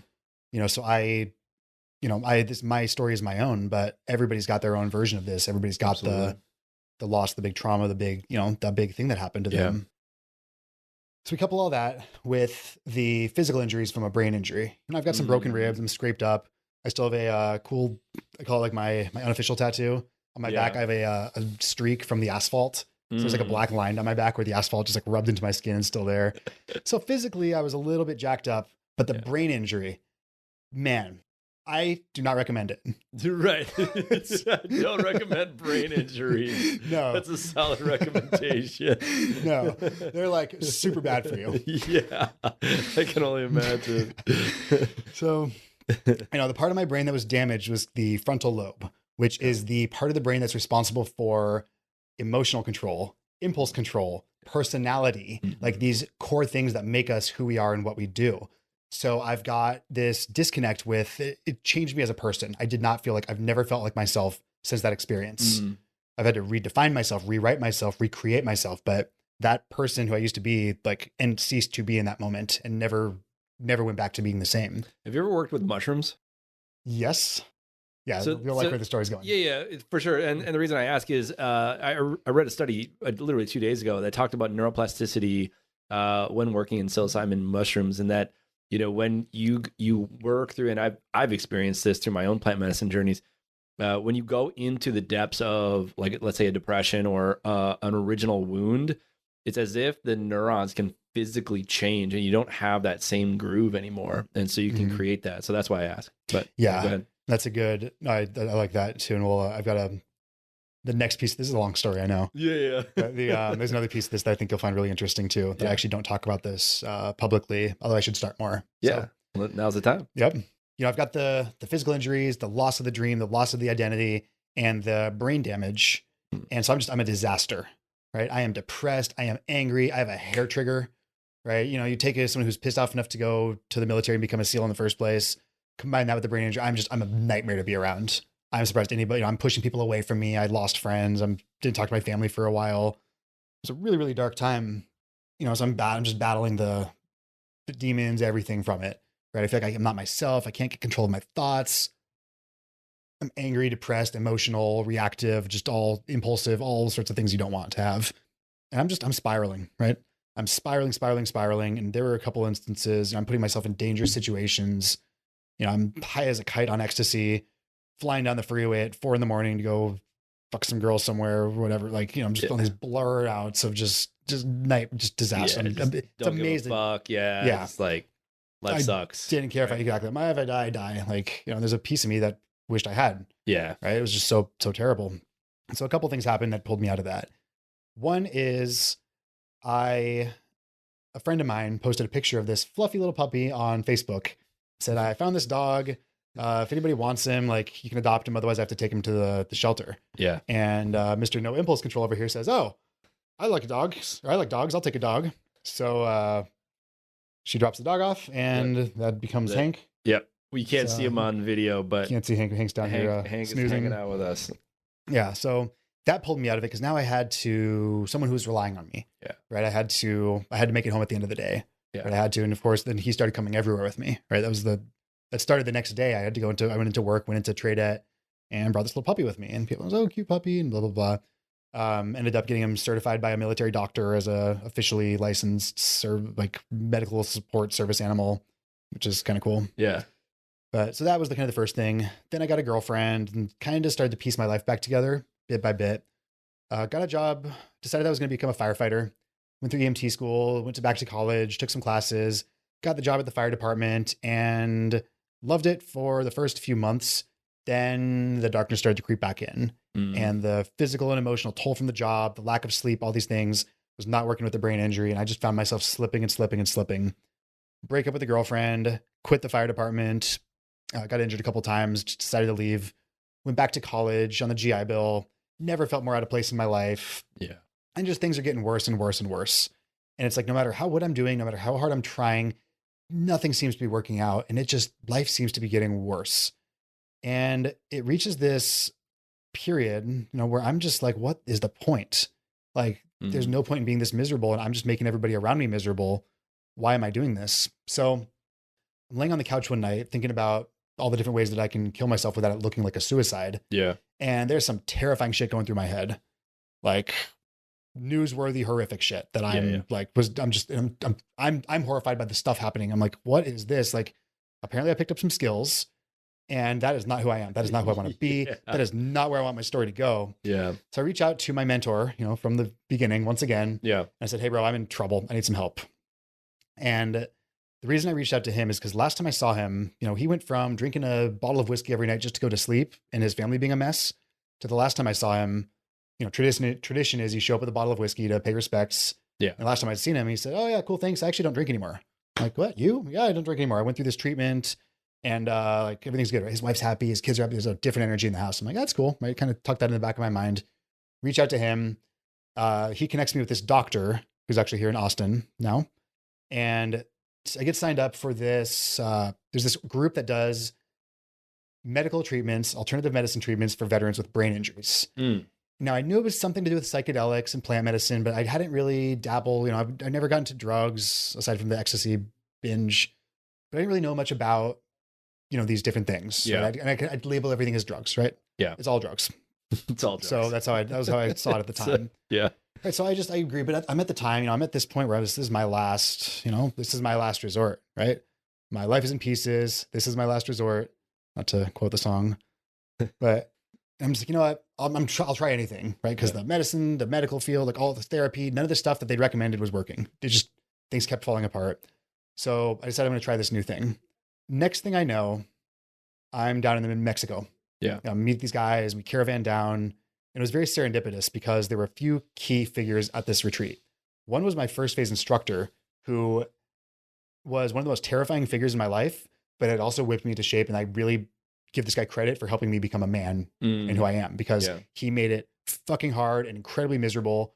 But that was where the growth happened. And that was where a lot of the development happened. Was he there as an instructor, or was He's there as a patient? As a patient. Okay. So we're going side by side through this thing. Random. The other person that's there was my second phase lead instructor, who was the guy that was around for when I got in trouble, when I got kicked out. So I'm just like, what were the odds that both of these very significant figures were there for this event. And so I just kind of opened my mind to serendipity a little more. Yeah. So then we go through, they prep us for the ceremony, they prep us for it. And it's a medicine called ibogaine. Are you familiar with that one? Yeah. Okay. Yeah. I'd never heard of it before, but I was willing to try anything. So they administer the ibogaine. It's very medicinal, very ceremonial. And I have this experience where, and I'd done a little bit of mushrooms before, right? I'd done mushrooms, I'd done LSD and had the experience where it's colorful and it's fun and you're hanging out, whatever. Yeah. But I'd never had a deep journey. This was a personal trip through my own customized version of hell. Yeah. Ibogaine has the yeah. For 12 hours. Yeah. Iboga is the real man. Yeah. I had no idea what I was getting myself into, but you lay down with an eye mask on and you go inward. And I spent the next 12 hours reliving my entire life, starting with the trauma of my birth. Did you know that that's stored in your brain? You probably do. But your brain actually has a perfect recollection of all these traumatic things that happen in your life. Now, your perspective might be off, right? The narrative that you put to it at the time may be warped, but the sensory details are baked into there crystal clear. However, you can understand it at the time, because I remember having that experience of from dark to light and what the fuck is going on? This is terrible. Crystal clear. There were some other traumatic memories from childhood. None of them are really that particularly interesting to go into. But I just bounced from this, from memory to memory to memory. Like, did you ever see the Harry Potter movies? Mm-hmm. Remember the scene where he takes the memory out of his mind, he puts in the bowl and they put their fingers in it and they get sucked into the memory and they relive the memory? I swear to God, it was exactly like that. There were these memory, it was crazy. There's these memory bubbles and I'm just going through memory. Yeah. And I'm experiencing it as I experienced it at the time, but through my current lens. It's like I'm seeing it as me now, but I'm seeing what I experienced at the time, if that makes sense. Yes. So I'm reliving all these traumatic, terrible pieces of my life that led to me deciding I wanted to join the military and go to war and kill people, to everything else that happened afterwards. And all of a sudden I had this big picture understanding of my life from the beginning till now.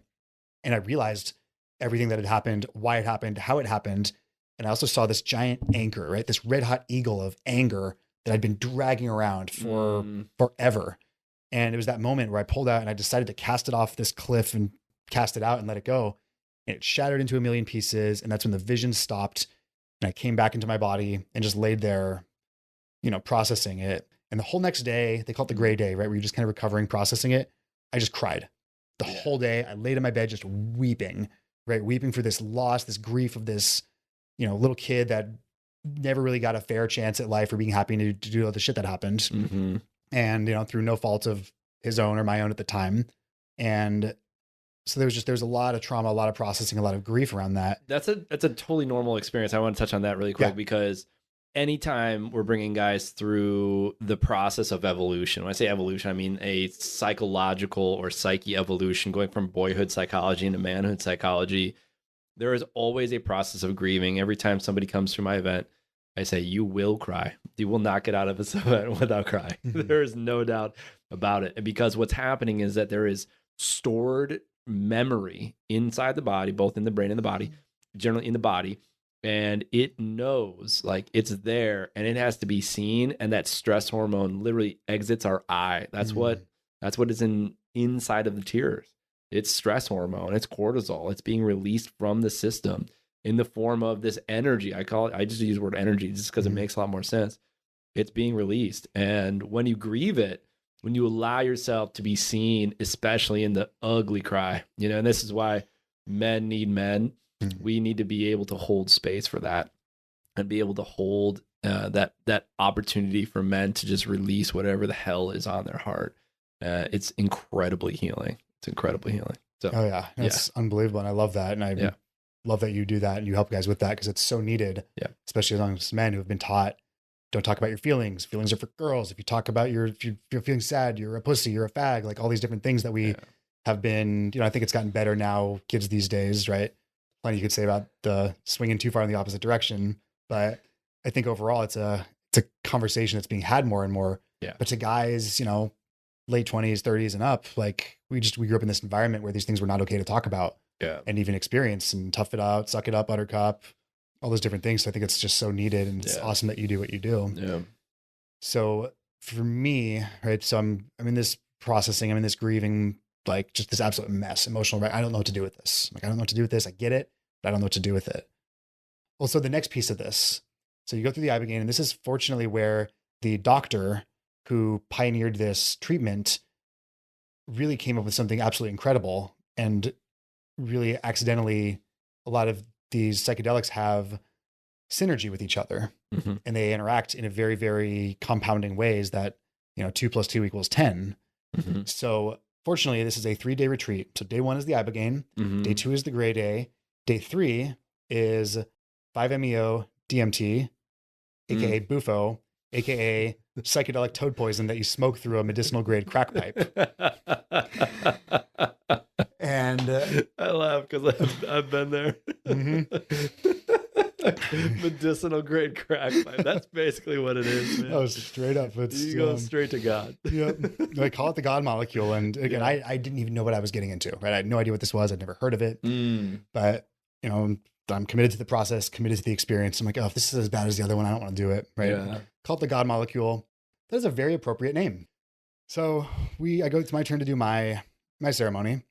And I, we titrate up, right? You start with a little bit, they call a handshake, just to dip your toes in.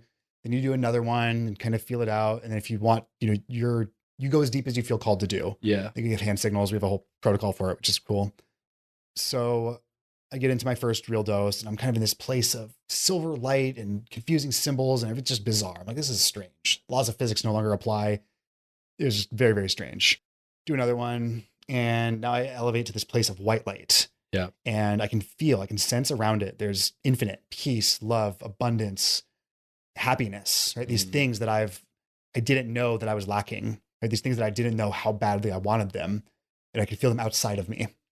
I could feel that I was closed off to them. And that closed offness was the most distressing feeling in the entire world, because I could feel that there was love out there. I could feel that there was peace and happiness, but I felt like I was closed off from it. And now I start to panic. Am I ever going to be able to feel this way? Am I broken beyond repair? Like, is my life over? Is it meaningless? Is it, I'm going to these just like these worst case scenarios because I'm genuinely wondering if I'm broken beyond repair. Then something happened that I don't really know how to explain, but I'm going to do my best in English. So the first was I felt something break. I felt I'm sorry. So before that though, I remember one of the counselors, the coaches that had been kind of help prep you for the experience had advised me to go and find that hurt little boy, that hurt little boy that got bullied and all the things, right? And make peace with him, give him love, give him acceptance, and give him a hug. Yeah. And so as I'm going through this chaos, this turmoil of, am I broken? Am I fucked up forever? I pull up that 5-year-old boy and I go to this initial scene. There's a very specific scene of me being bullied by my classmates with everybody laughing at me. I'm on the floor. It's terrible. And I go to that scene and I push pause. I just freeze the moment. And I pull him out of space and time and just our place, right? It's the white light. It's, Christians would call it heaven. Buddhists would call it nirvana or enlightenment. I get what all the religions are talking about. That place, whatever that is, it's a thing. Yeah. I think it's a thing here rather than out there, but I went there like 1000%. Yeah. So I pull that little boy out and I give him a hug and I tell him, I love you. You're a good person and you deserve to be happy. And that was the moment where I just felt something break. And like a pipe that had been backed up with 1,000 pounds of water pressure, this darkness, this tension, all this stuff that I'd been carrying around inside of me washed out. And I was filled with light and love and joy and happiness and peace. And it was the most, it was like being spiritually constipated and taking a ginormous spiritual shit. Spiritual dump. That's what I'm going to entitle this podcast. How to take a spiritual dump with Zach. That is so awesome. Good, dude. I could tell you my Bufo story, but it's not quite as beautiful as yours. I'll just tell you later. Awesome. I'm sure everybody's gonna hear my Bufo story on this podcast because mine was intense, bro. But I love this story. This is so important because at the moment of the greatest expansion, you are gonna feel the spiritual constipation. You're gonna feel that contraction no matter what, and it could even just be like normal, like, okay, you're about to go make a big sale. Like leading up to that, I don't know how this happens. This is like the way the universe works. You'll just feel super tense and super irritated, and like you're just like, oh, like nothing's working, and then you make this like massive sale. It's weird. It's like how this works. I have no idea, but I just know that right before you have this moment of expansion, there's always contraction. It's like this like priming of the pump, and then there's this like huge release. But you got to keep going. You got to keep going through the energy of that, the emotion. That's where like the the don't quit phase comes in. It's like keep going. You're almost there. So, yeah. And one of my mentors, that phenomenon, one of my mentors, he calls it snapping the band. Yeah. And there's this, you can think of it like a rubber band, and you push, and it takes energy and it takes force and effort to stretch that thing out. And it has a capacity, right? There is a breaking point to it. But the further you get out there, the closer you get to that breaking point, the more it's going to push back on you and pull back and try to draw you back into it, which I think is why we experience the most resistance right before a breakthrough. And it can be exhausting, right? To really, really snap through and break that. It can be absolutely exhausting, especially when you feel like you're putting everything into it and it's not going anywhere. But to keep driving forward until you break through that resistance. And when you snap that band, you can't go back. Correct. Right? Once the band is broken, it doesn't go back together. But to snap that band takes a lot of challenge, a lot of effort, and it can be very, very painful and uncomfortable. And what a lot of people do is they get close and then they give up, they let off the gas, and they let themselves get pulled back. They lose all that momentum and all that work into it. So that's my understanding of this. When you were in Bufo, did they instruct you to just like feel the sense of surrender? Yeah. One of the mantras that we used is like perfect love, perfect trust. There's nothing to do. It's funny because I spent after this experience, it was so life-changing for me that I spent the next 2 years volunteering with this organization, helping dozens and dozens and dozens of other guys go through these experiences. Was this Heroic Hearts project? No, but I'm an affiliated group. This one's called the Mission Within. Gotcha. Yeah. Okay. But actually, I need to call so Heroic Hearts is, and the reason I ask is it's a similar organization where they help veterans go and sit in ayahuasca, and I've donated money to them in the past. So because it was life changing for me, so nice, it helped. Yeah, actually, I'm glad you mentioned that actually, because I had a call with the like I've got his number in there, but I actually had a call because I'm going to go do some volunteer work with them, help them out, and I'm still a medic, at least in skill, if not in certification. Yeah. So I'm going to go help them out as like a standby, like a volunteer medic, and help. But I spent 2 years effectively interning with this organization. I was probably the most, as a student, like whenever I have a mentor, whenever I'm learning from somebody, I am the most needy, annoying motherfucker in the world because I am asking a million questions because I want to understand everything I can. And I know I've got the right mentor when they appreciate that about me. Yeah. Like, okay, I'll ask all the questions, but I'm following them around, I'm asking questions. He's like, here, read this book, buy this book, read this book. There's a, doing that, but I'm asking questions about dosing and I'm learning about all different aspects of these experiences. Yeah. To the point where I actually started doing them on my own for, like, I work with Bufo now and a couple other medicines with people. I don't know if I should admit that, but, it's all part of the game, man. Yeah. But yeah, so I spent 2 years absorbing everything I could about how to actually do these, because it was profound to me how deep the change was. Yeah. And I was just like, I want to help other people with that, and helping other veterans, other guys go through these experiences. And one of the most impactful experiences, this is like, I might start tearing up from this one, is, we'd have these guys come through with these lifetimes of trauma and war. And you hear some of the backstories of some of these guys. Like, some of these are heartbreaking stories, like just absolute heartbreaking. Like, oh, I get why you wanted to go kill guys in combat. Like, that makes sense. Like, it's just crazy stories, but helping these guys heal. And there's a moment too. So there's a really interesting synergy, right? The Ibogaine kind of brings stuff up. The Bufo brings it through, but there's this moment, and you've worked with it, where there's a moment of shift, or there's a moment of change. You can see it happen. So you can see their entire body, their neurology relax. They come out of it and they've got light in their eyes again.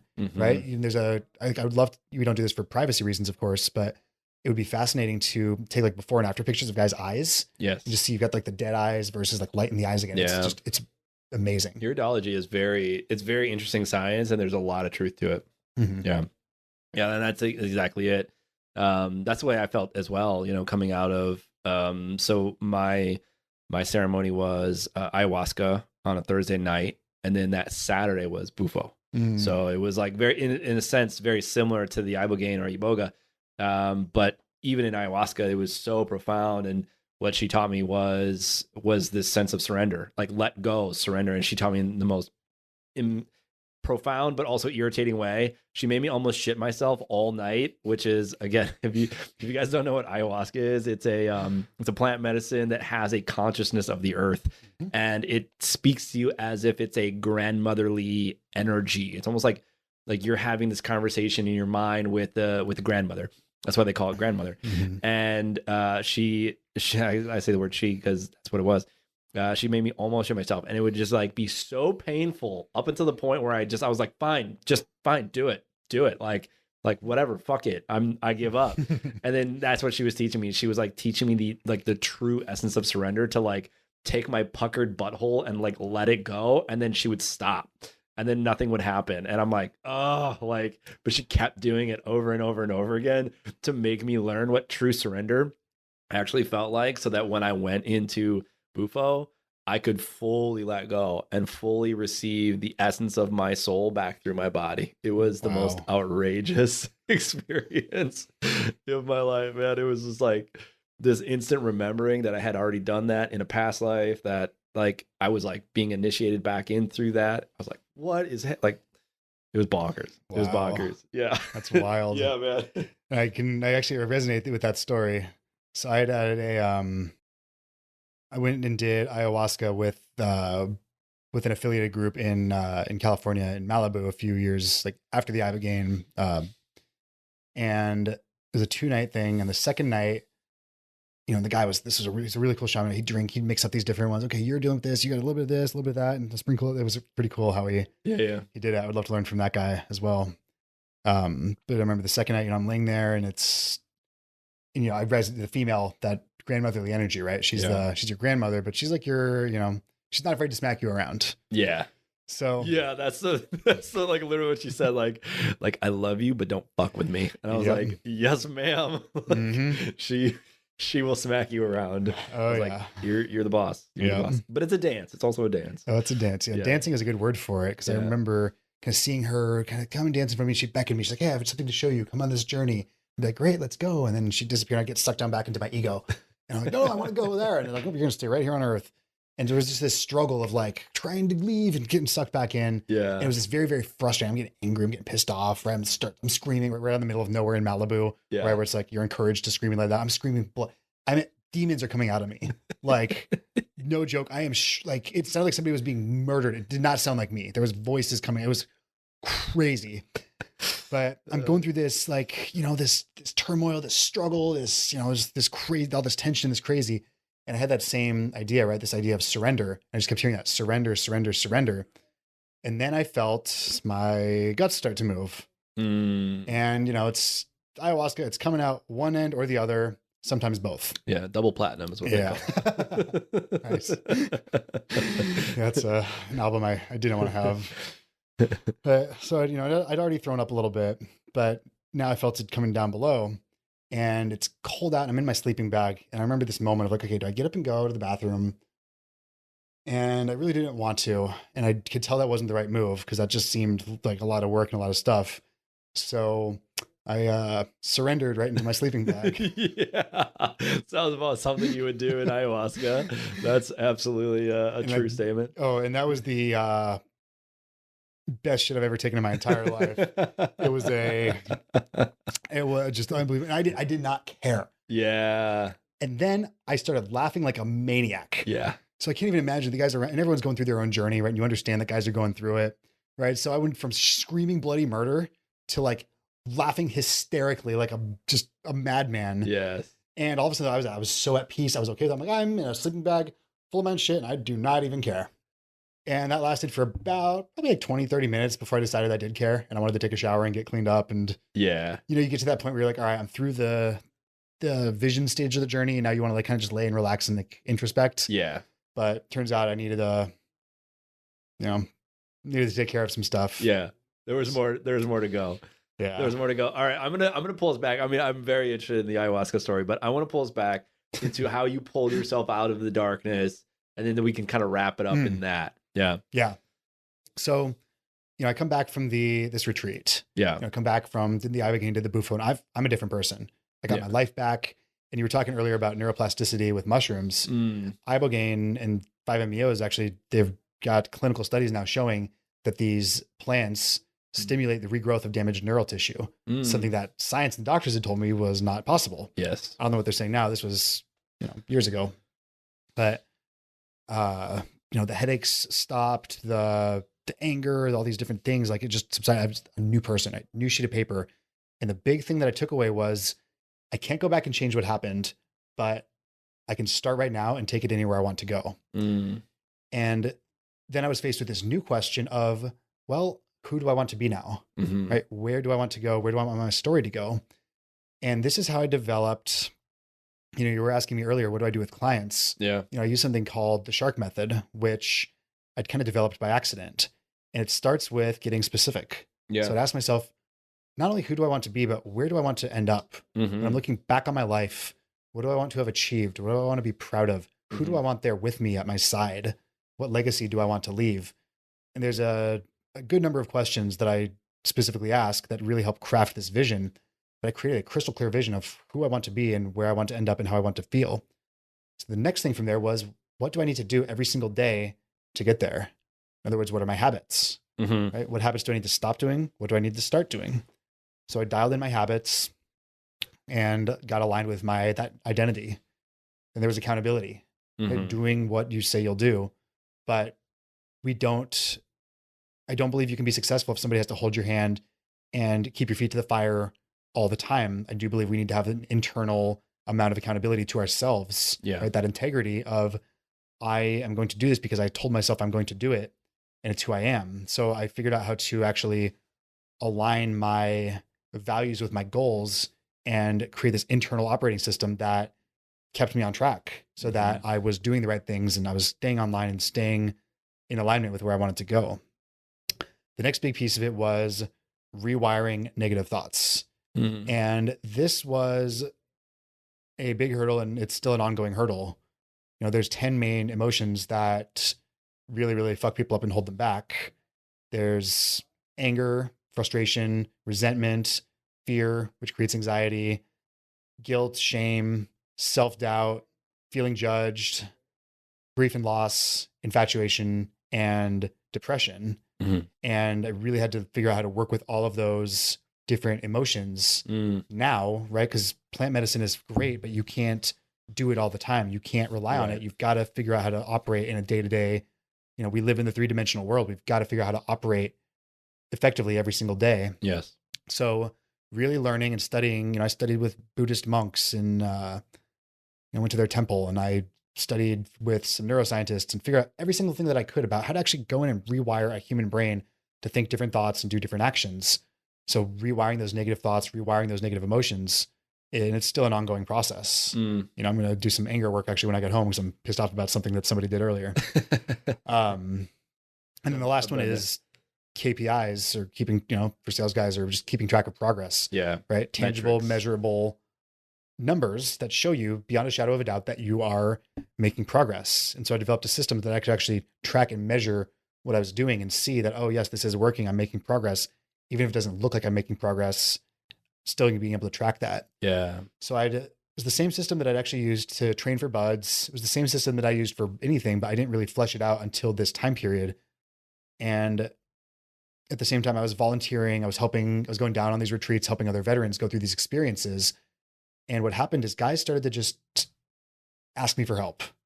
And I figured out that I had a knack for this, right? I developed an emotional intelligence, or maybe I always had it, but I just intuitively started coaching guys and kind of helping guys through these experiences. And some of the guys asked me to help them afterwards. Hey, could we do some calls? Could we chat? Right? Some of these guys I knew from the service. Yeah. And yeah, sure, I'll help out. Of course. So I'd start doing calls and just kind of walking guys, helping guys. And it was a lot less of like telling them what to do and just kind of asking the right questions, which I believe is really what good coaching is. Yes. Right. It's not telling people what to do. It's asking the right questions so that they figure out what to do for themselves. So I figured out that was just naturally something I was good at.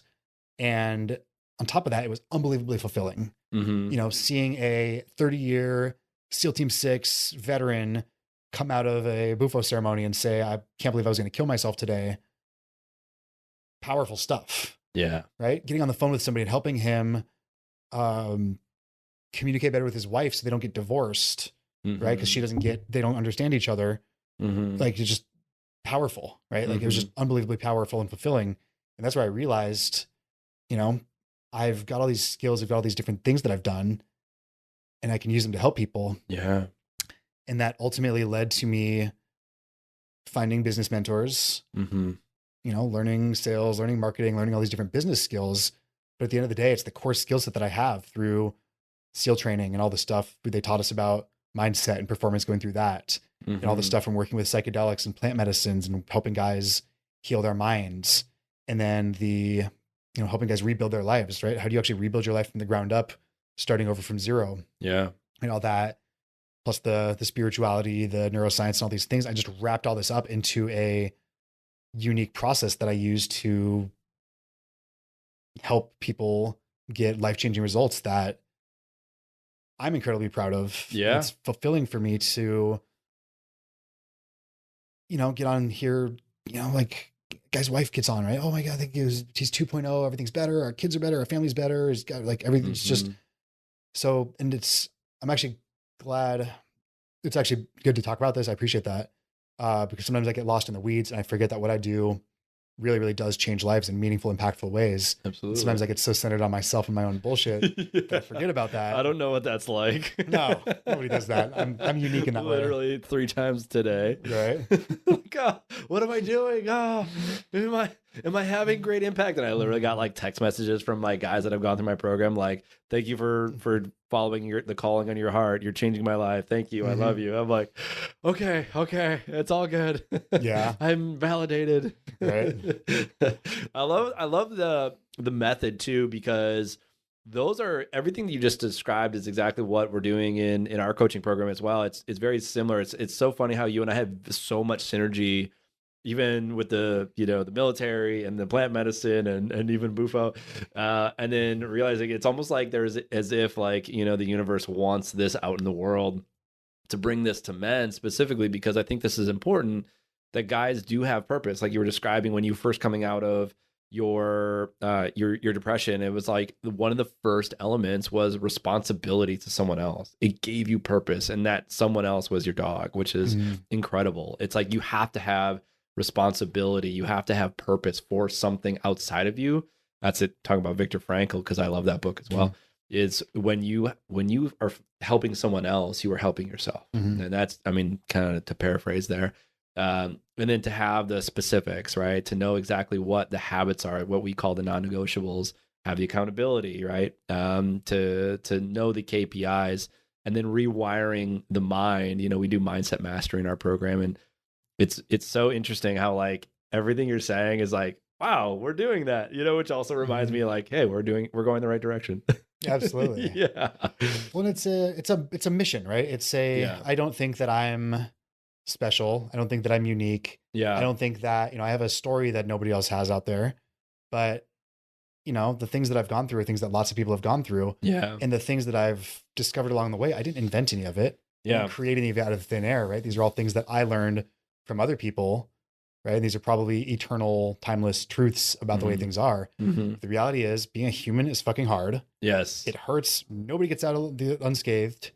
And we owe it to ourselves and to each other to help each other and rise up and really take the pain and the challenges and all the bullshit that we've been through and use it to help other people who are going through it.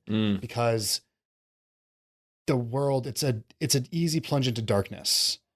Darkness is the natural state of the universe, right? Yeah. If we snuffed out the stars, if we snuffed out the light, darkness is just the natural state. So it's a very natural descent into that. And the way we combat that is through lighting it up.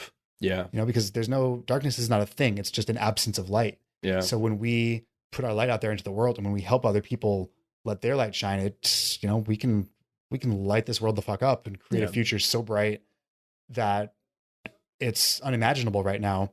But the only way we do that is by raising each other up. And, I like what you said about when we help others, we help ourselves, because it is therapeutic. It is helpful to to give, and one of my personal things, I'm working on just being more giving and less Zach centered and more, Yeah. how can I help? How can I help? What can I do? Yeah. And it's the only way we're going to create a better place. Cause I want to live in a better world, not a worse world. I 100% agree. I think we're on the same mission. And I think everything you just described is exactly, it's the hero's journey. I mean, you went through a deep sense of like, I'm going to go out there and I'm going to make it happen. And then there was that trauma. You had to go through the darkness to unravel all of the parts of yourself that were in the way. And even in the deep dark, sometimes we need a spirit animal, right? Mm-hmm. We need something to get us out. And for you, it was your dog. I think that was incredible. Because like it's almost like we need that sense of responsibility, or like a friend coming along, and that friend was like there. I know when I was in the dark, my dog was there, and I remember she was boofing. I call it boofing because she's like boof. It's like a full bark, but it's like a boof. Mm-hmm. She was boofing at me, and I could tell she wanted to go for a run, and I'm like, fuck, fine. But I was like, remember feeling super depressed and like getting out, and I'm like, oh, okay, like. Once I got into my body, that was teaching me how to get into my body. And like movement for me was health, was healing. And not just physical healing, but it was like mental healing as well. So, there was so much to be said about that. And again, as you're going through the breakthrough, you notice, and this is something that I want to touch on too, again, is just like right before that expansion, right before the true breakthrough, there's always that contraction. It's almost like that spiritual constipation. You took the spiritual dump, both figuratively and literally, which I think is amazing. And I've been there, man. I know exactly what that feels like, when you're purging, in plant medicines, and you're like, this sucks. But then you're like, I don't give a fuck, because at the end of the day, like what you were doing is you were judging the man who shat himself, right? But then you're like, I don't give a fuck anymore. And then in that release is total freedom. It's complete freedom. You're like, oh yeah, like I can hold space for that. I've seen that. Dude, I've been able to hold space now for the most incredible, outrageous things that I've ever seen now, simply because I've already lived it. I've already gone through it, and I know what that feels like. And to kind of come full circle, to be able to hold that light, right? You're bringing like the first noble truth of Buddhism. All of life is suffering. And I always thought that like, why the fuck is that the first noble truth? That sucks, because I was like, oh man, I gotta live this life of suffering. But in reality, what it's teaching you is like suffering, the darkness is going to be there, and you don't have to like be washed over by it like the waves, but rather you get to play in it. Maybe you dive underneath the wave and it goes over the top of you, and then you get to jump on the surfboard and ride that motherfucker and have a blast, in this life, instead of feeling like the waves of emotion and darkness just keep crashing over the top of you. And by doing that, you're able to surrender and release, and like it gets a lot more fun. You get to be in the flow because you're both in the edge of chaos and order. It's like you have some sense of knowing and skill, but you also get to play in the grandiosity of the nothing, and play. Yeah. Yeah. I like that too. And the funny thing about suffering too, right? Pain is inevitable. Yeah. But suffering is optional. Suffering is it's the extra hurt that we put on ourselves on top of the pain that already happened. Yeah. Right. It's the lashes that we give ourselves for the mistake we made yesterday, a year ago, 10 years ago. Right. We self-inflict more suffering on ourselves than any individual pain could cost. Yeah. Right. My physical injuries from the brain injury healed, within a number of years, but the mental and emotional suffering that I kept inflicting upon myself lasted forever. Right. I mean, I'm good now. Yeah. Good days, bad days. Yeah. But it's, we do something that we feel bad about, and instead of accepting and moving on, we beat ourselves up and we cause ourselves to suffer. So I truly believe pain is inevitable, but suffering is optional and self-inflicted. I love that. That is what a perfect place to just kind of put the period at the end of the story. Because I think we came full circle. We went through the hero's journey. We had a massive breakthrough. There was a spiritual dump, that there was an incredible expansion of the self. And, how can people find you, man? Like, how can people reach out if they're looking for more? Yeah. So easiest way is probably on my socials right now. Instagram at Zach David Paul. Facebook, I'm just Zach Paul, or facebook.com/Zach David Paul. LinkedIn, Zach Paul. But yeah, contact me on any one of those.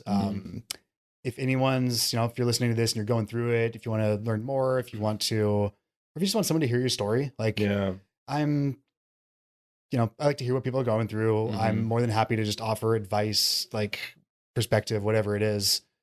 But yeah, please, like don't never hesitate to reach out. I'm always, because I know what it's like to be in the dark alone. Yeah. I know what it's like to feel like you're going through it and there's no hope in sight and you're the only one going through it and nobody else is going through it. Yeah.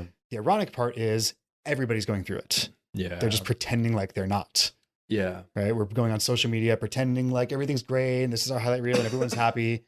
But the reality is everyone's going through it. You're going to have good days. You're going to have bad days.